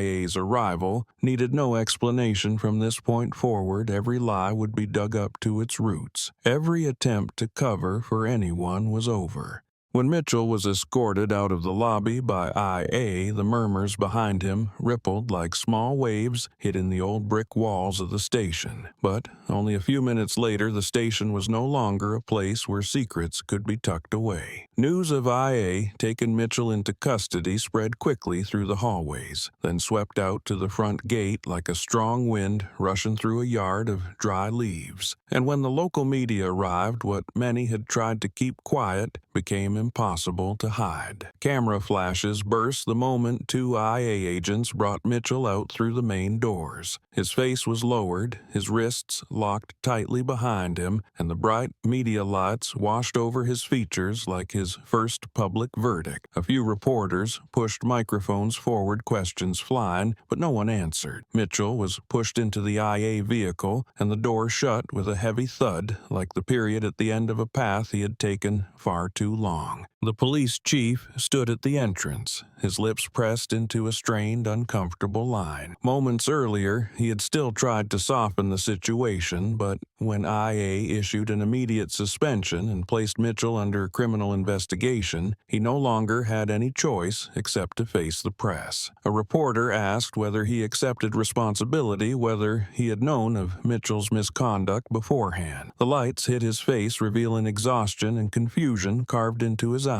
When he turned and saw Alicia standing behind him, calm but sharp enough to strip away any denial, he stepped toward the cameras, took a breath, and bowed his head. "We offer our apology to the mother and the boy," he said, his voice hoarse under the weight of truth crashing down. "This police department failed in its duty to protect the community. We will fully cooperate with the federal investigation." The moment he bowed was captured from multiple angles, spreading across the internet at a staggering pace. No one had expected something that seemed small on a quiet neighborhood street to blow open the simmering resentment that had been building within the community for years. Small shouts began to rise outside the gates, first a few scattered voices, then a cluster, then dozens gathering. In their hands were hastily written cardboard signs: "Justice for the boy," "Stop police brutality," "Protect our kids." A woman in her 40s stood at the front, lifting her sign high, her stern face carrying the weight of years of mistreatment endured by people around her. A teenage boy watched the viral clip of Malik, his eyes burning with both sympathy and anger, pulling his friends along to stand beside him, forming a long line in front of the station. Inside, the atmosphere carried a different weight. Alicia walked quickly down the hallway toward the victim support room. Every step she took held a steady rhythm, but her eyes softened as the door opened. Malik sat on the bed, head slightly tilted from the injury, dark circles beneath his eyes from crying and pain. When he saw his mother enter, his face seemed to break open. Alicia moved to him, knelt at the bedside, wrapped her arms around him, and pulled him close. Malik touched her shoulder, the warmth easing a part of the fear he had carried. His nose brushed the collar of her uniform, the familiar scent of the fabric making a shaky breath escape him. She did not speak at first, only held him, keeping him close as if to shield him from everything that had struck him moments earlier. When Malik finally began to calm, she lifted his face and looked at every bruise on his cheek, every swollen line on his forehead. Alicia's eyes were red, not from weakness, but because her son's pain had reached the deepest part of her heart. Yet her voice did not tremble when she spoke. "You're here now, Malik." "I'm here." Malik nodded, his chest rising as emotions spilled from fear into relief. He asked between unsteady breaths, Are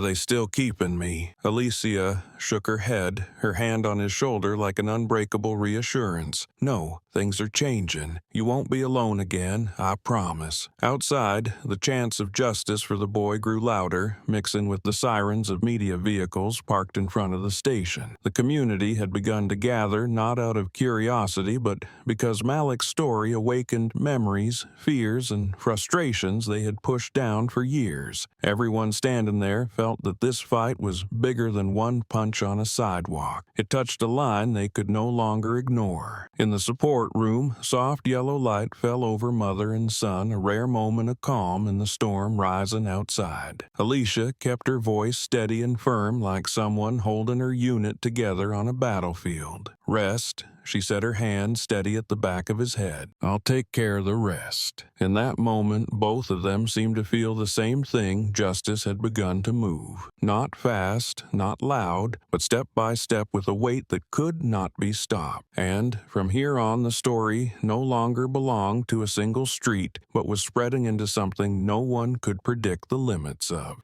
On the day of the trial, the county courthouse became the center of the entire city. From early morning, long lines of residents waited at the gate to spot the cold carried by the early wind. Reporters had arrived hours before, cameras filling the walkway. Microphones aimed at the main doors, as if waiting for the moment when the truth would step through and force every layer of excuse to fall away. When the hearing officially began, the courtroom was packed, the public seating building was full, and the hallway was crowded with people standing. Everyone carried the sense that this was not just an assault case, but a test for a system they had trusted far too many times. Alicia entered the courtroom with Malik, her expression hardened like it had been forged from steel, her sharp eyes fixed on the defendant's bench. Malik walked close to her side, still physically weak but with a gaze steadier and clearer than in the first days. On the judge's bench, stacks of files rose in thick piles, but none overshadowed the three crucial pieces of evidence the prosecutor brought forward. When the presentation began, the lights dimmed, and the large screen lit up the entire courtroom, holding its breath. First was the video from the mini camera mounted on the bike's handlebars. The frame shook lightly with Malik's pedaling, then stopped the moment Mitchell stepped in front of the bike. Every word, every motion, every step he took appeared clearly from the low angle. And then the punch, the speed, the angle, the force, all captured without missing a single frame. Soft gasps spread through the room when the shot of Malik's head hitting the curb came up. Some people shut their eyes. Others turned away for a moment, unable to watch the scene that had once knocked the boy to the ground in pain. Next came the video from the homeless man. The frame shook. More, the lighting was poor, but it still showed Mitchell threatening people nearby and inventing the story that the boy grabbed his gun. His words rang out clearly as if being replayed in front of the world. When the clip ended, the courtroom filled with murmurs, a few people exclaiming in outrage, and the judge had to raise a hand to keep order. Finally came the area CCTV. The high angle revealed the full scene. No action from Malik was threatening. No movement suggested reaching for a gun.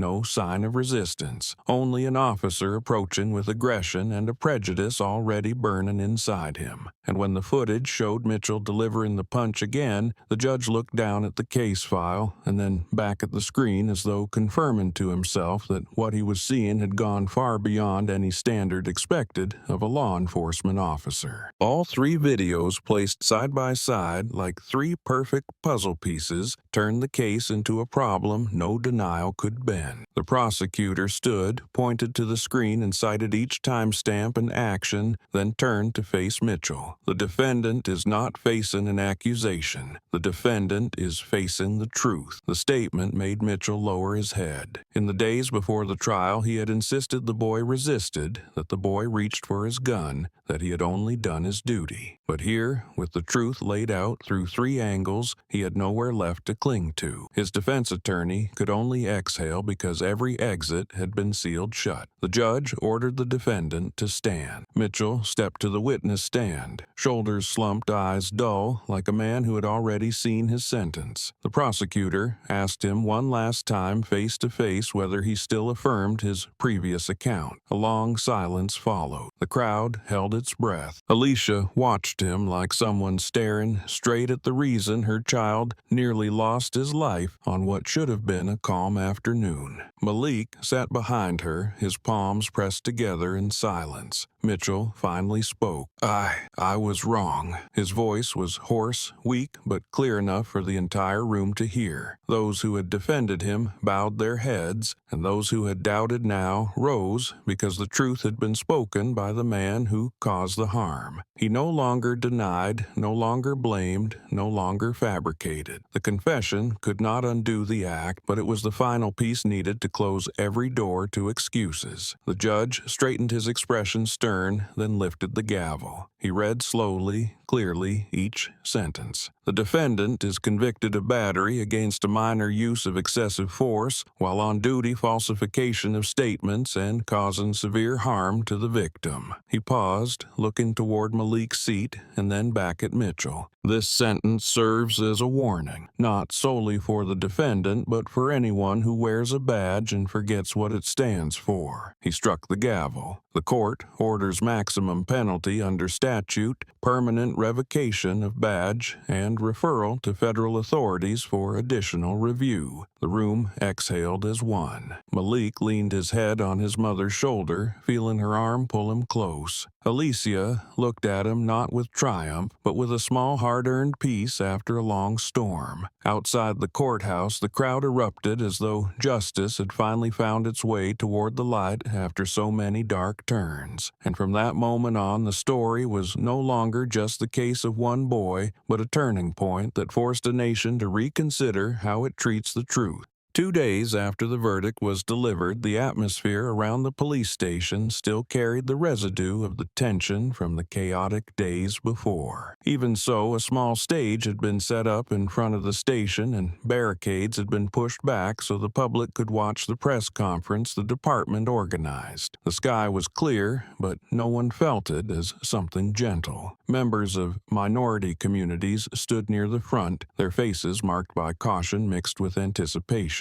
Beside them were families, young people, elderly residents, and others who saw Malik's story as a reminder that the same thing could happen to anyone in their neighborhood. The police chief stepped onto the podium, holding the stack of prepared notes he had written the night before. He looked out at the crowd, his eyes carrying weariness, but also resolve. When he began speaking, his voice carried through the speakers with unusual gravity. Today, we want to offer an official apology to the family of Malik Grant and to the entire community. A quiet ripple moved through the crowd, not of anger, but of people signaling that they were truly listening. This department made a serious mistake, he continued. We failed to protect a child the way we should have. We allowed the bias and negligence of certain individuals to harm someone innocent, and not be accepted. Behind him stood the command staff, each holding themselves upright as though bearing responsibility before hundreds of eyes. When he began outlining the reforms, the expressions of the crowd shifted noticeably. The police chief went on, "The department will revise officer conduct review procedures, strengthen anti-bias training, and expand IA's oversight authority. Beginning today, we will conduct a full audit of our policies on interactions with minors. We want the community to know that these changes are not for public relations, but to ensure what happened to Malik never happens to anyone else." Several reporters lifted their cameras higher, capturing the moment he bowed his head again, this time not out of pressure, but genuine accountability. The crowd fell silent. Among them were people who had seen police dodge responsibility before, who had watched empty apologies appear briefly in the news and then disappear. But this time, the circumstances were different. An officer had been stripped of his badge, charged, and convicted. IA had intervened. Irrefutable evidence had been shown to the entire country. This story would not fade the way others had. Alicia stood at the edge of the courtyard, not taking the podium, not needing a microphone. She crossed her arms, her gaze fixed on the police chief, not tense like on the first day, but deeper and more controlled. Malik stood beside her, still carrying a few faint bruises, but his eyes were far brighter than they had been in the victim support room. When they were invited up front to receive the department's formal apology, Alicia stepped forward under the flash of cameras. The police chief extended his hand and Alicia shook it with the professionalism of a service member. She didn't smile, but her voice was clear when she responded. "Our family accepts the apology," she said, "but an apology is not the end. It's the beginning." The statement drew a wave of applause from the crowd below, not loud, but the kind born from respect and the belief that this woman stood here not just for her child, but for every child who could have been Malik that day. After the press conference, a line of reporters approached Alicia to ask about her next steps. She spoke briefly, then said she had been invited to advise the community safety initiative and would help train officers in intervention skills, crisis handling, and bias prevention during youth encounters. "If we want the community to improve," she said, "we have to do our part even when that part is heavy." News of Alicia's collaboration with the police department spread quickly. Several nonprofit organizations reached out to invite her to speak at workshops. Malik's school sent a letter thanking her for standing up on behalf of children who had no voice. Parents from other neighborhoods came to the station to give flowers to her family as a gesture of support. The crowd gathering outside no longer carried the tone of outrage but of hope. Some older residents said they hadn't seen the department bow publicly like this in decades. For Alicia, this was not her personal victory. When she looked at Malik sitting beside her, his face warmed by the afternoon sun, she understood that this journey was larger than mother and child. This was a moment in which a minority community was being seen, heard, and respected. Voices once drowned out were now returning with more strength than ever. And in that shift, people felt what they had waited for over many years, real change in how a system saw them and treated them. Alicia placed a hand on Malik's shoulder, gentle but firm. "See," she said softly, just loud enough for him but not for any microphones around them. "Sometimes justice comes late, but once it starts moving, it doesn't stop." In that moment, standing before the building that once made them tremble with fear, they stood tall, steady, confident. And this was no longer a story about one family. It was the beginning of something larger, a change the entire community was building together. In the days following the press conference and the wave of change sweeping through the city, the small home Malik shared with his mother slowly returned to a quieter rhythm. But this quiet was not the same as before. It wasn't the carefree calm of an afternoon biking to the basketball court, but the stillness of a heart trying to arrange the shattered pieces of a painful memory. Malik recovered physically faster than anyone expected, but his mind still held corners untouched by light. When he lay in his room and heard a distant police siren from the street, a faint tremor returned to his palms. He blinked quickly, took a deep breath, yet felt his heartbeat stumble, revealing the fear he tried to keep hidden beneath a strong exterior. Ever since sitting in the IA vehicle watching the handcuffs lock around Mitchell's wrists, he knew everything had changed in ways he never imagined. Still, that didn't erase the lingering weight inside him. Sometimes when he stepped onto the porch for fresh air and heard the heavy footsteps of a patrol officer near the corner, his body froze for half a second. These reactions came as naturally as breathing, as if his mind still replayed the moment from that day with all the coldness and brutality it held. Alicia watched every small change quietly. She didn't force him to be strong, didn't demand he move on instantly, but stayed beside him with steady patience like armor he could lean on. She walked more slowly whenever they took strolls, allowing his steps to set the pace. Some evenings they sat together in the living room, warm yellow light draping over the silence between them, and Malik said nothing. But Alicia understood that silence was part of healing. She sat near him, sometimes placing a hand on his shoulder, sometimes offering only a gentle look that told him he wasn't alone. A week later, Alicia decided it was time to help Malik face the hardest part, the red bicycle. It stood in the garage, its frame still marked with a diagonal scrape, and a small stain of Malik's blood remained on the seat, something she hadn't allowed anyone to wipe away. It wasn't a reminder of pain, proof that her son survived, stood up and fought with the truth. When she opened the garage door and let Malik see the bike, he stood still for a long time. His eyes reflected the pull between memory and the desire to move forward. Alicia stepped closer, placed her hand lightly on the seat, then looked at him. "Let's try," she said, her voice low and unhurried. Malik looked at the bike, inhaled slowly,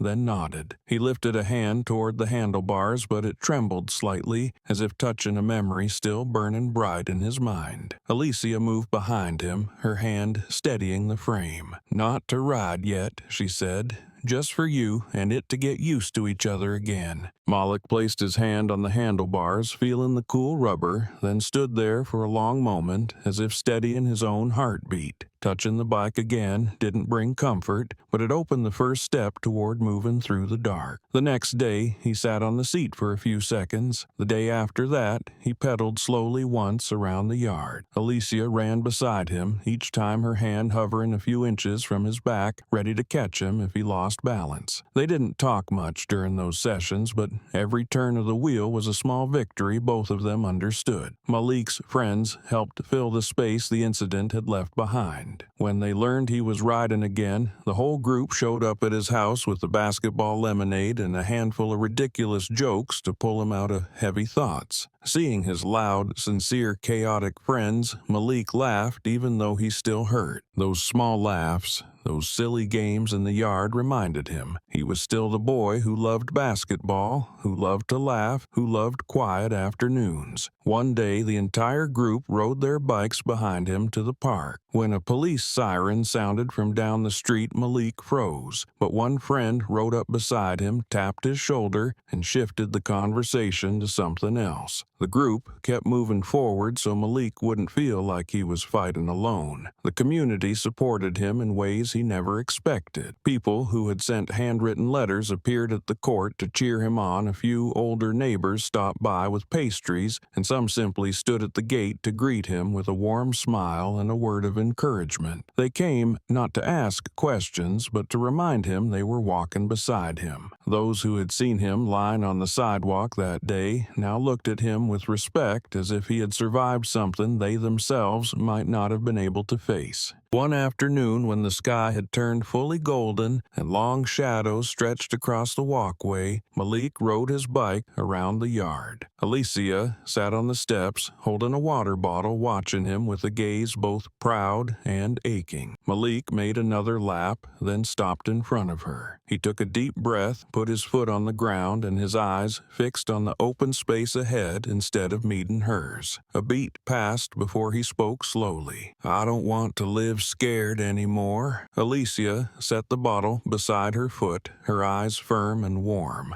Malik continued, his voice still slightly shaky, but every word clear. "I want to live right." The air stilled for a few seconds, as if letting the words settle into the quiet yard. It wasn't a sentence meant to reassure his mother, but a declaration from someone who had crossed the line between being wounded and growing up. It didn't come from defiance, but from the resolve of a heart that had met darkness and chosen to move toward the light. Alicia stood up, walked toward her son, and placed a hand on his shoulder. "Then I'll walk with you," she said softly but firmly. Malik looked into his mother's eyes and smiled a small smile Alicia had waited a week to see again. It wasn't as complete as before, but it was truer, deeper, and far stronger. From that moment on, he was no longer the boy who stepped back at the sound of heavy footsteps. He became someone who understood that pain did not define him. He knew that even if the past couldn't be erased, it could still be put back in its rightful place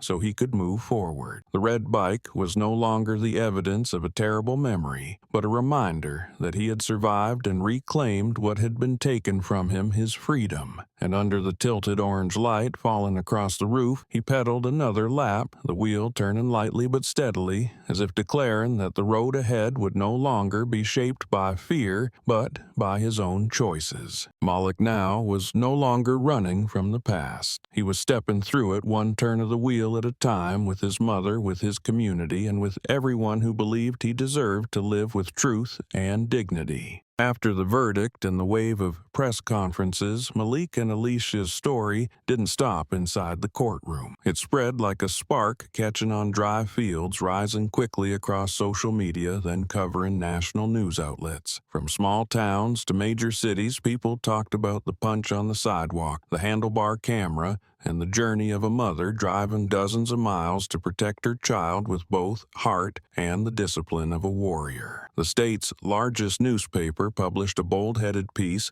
calling the case a defining example of accountability in law enforcement. TV networks invited experts, activists, and ordinary citizens to share their perspectives. Many people, for the first time, publicly recounted experiences they had kept silent about for years, as if Malik's story had opened a door for them to finally speak the truth. Malik's school held a full campus assembly, and teachers used the story to discuss children's rights and safety during encounters with authority. In neighborhood centers, small community meetings appeared where parents and teenagers spoke honestly about the fear they carried every time their children stepped outside. No one expected a single punch from a lone officer to ripple so widely, but perhaps what made the story linger was its clarity. Too clear, too raw, too painful and too undeniable. It became a symbol of responsibility, proof that when someone in power abuses it, society must speak up, even if only with one sentence. A few weeks later, Alicia and Malik were invited to speak at a university conference on bias and police violence. What moved people wasn't just the harrowing details, but the way the two of them walked onto the stage. Malik wore a white shirt with a faint trace of an old bruise behind his ear, but his eyes were brighter than ever. Alicia stood a few steps behind him, a quiet, solid wall. When Malik described the feeling of lying on the cold pavement, hearing Mitchell's footsteps approaching the auditorium grew so silent that even the shift of paper could be heard. He ended with the same words he once told his mother on the porch.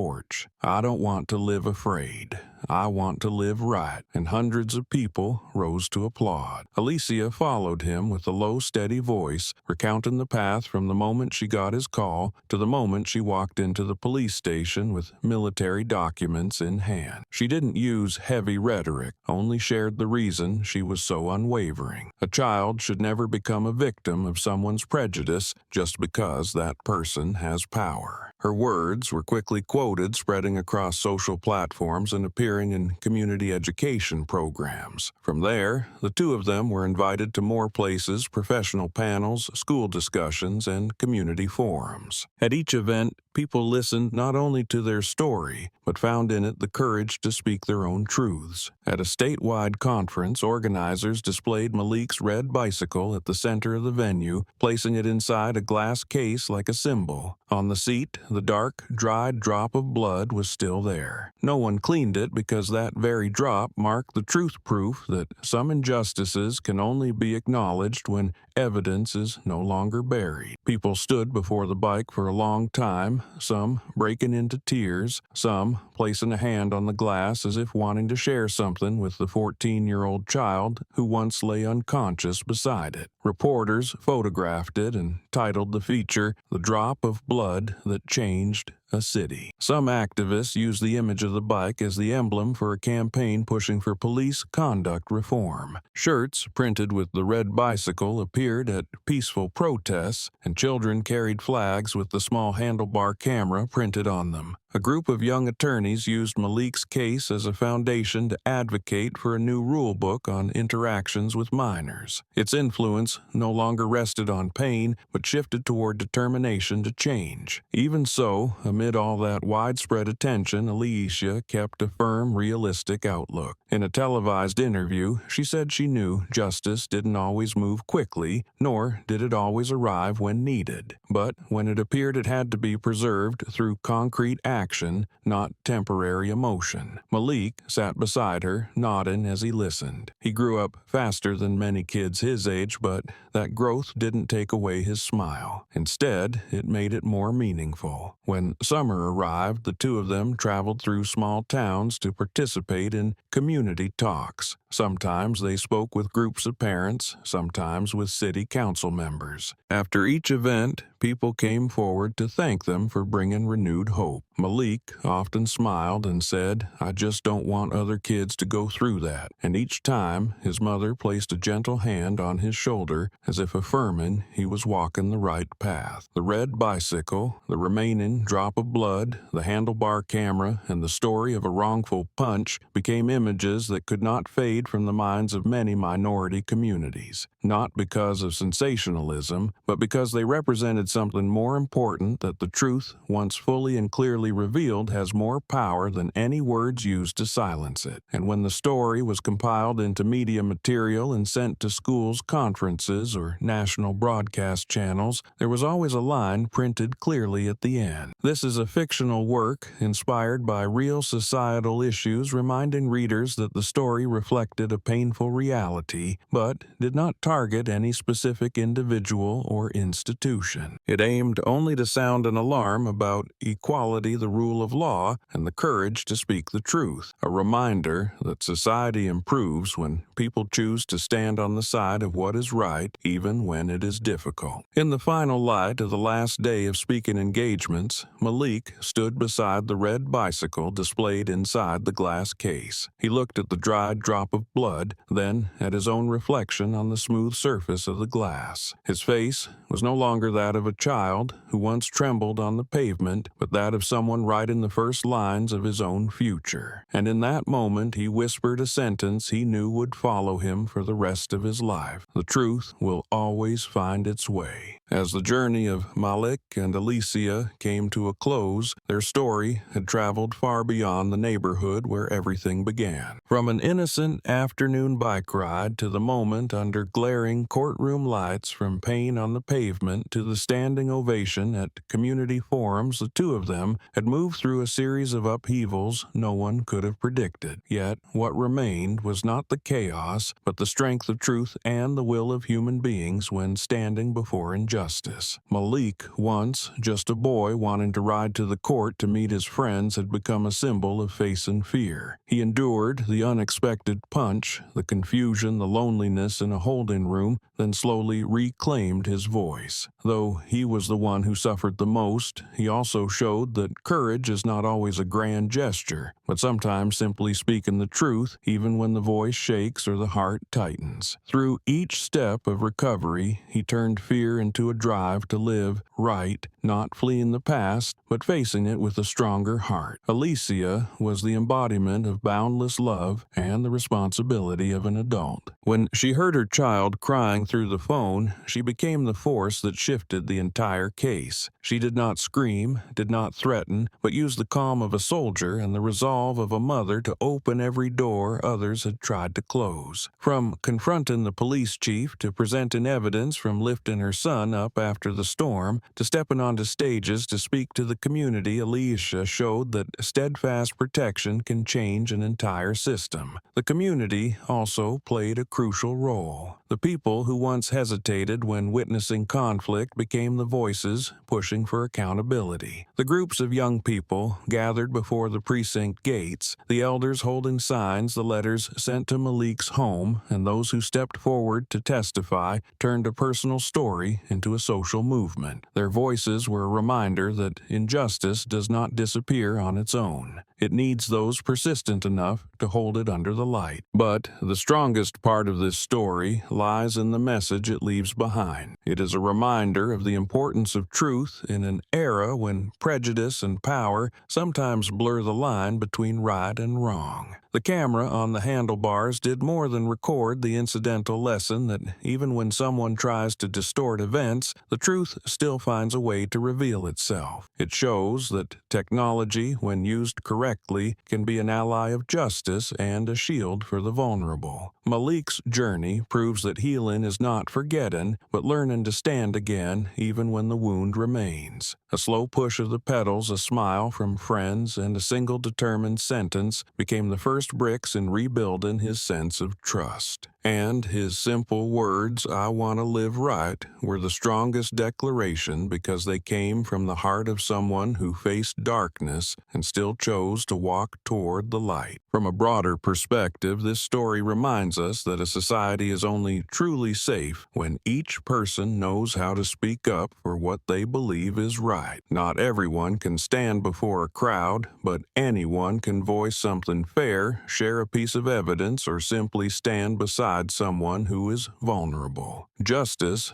does not belong to one individual, but is a force created by many small actions repeated with consistency. And finally, this work, though built from fiction, reflects real issues many communities face. It does not aim to condemn any particular group, but to emphasize that every system needs review and adjustment to become better. It is a call for each person to look at their place in society, to understand that when truth is protected, when people stand up for what is right, the world moves toward fairness. In the final light of the story, as Malik stood beside the red bicycle that had carried him through the ordeal, he realized he was no longer the boy trembling on the pavement. He was proof that truth has power, that pain can be transformed into action, and that every person, no matter how small, can create change. And from that very journey, we see the greatest lesson: justice is not a distant concept, but something built from the courage of those who choose to hold on to the truth, defend what is right,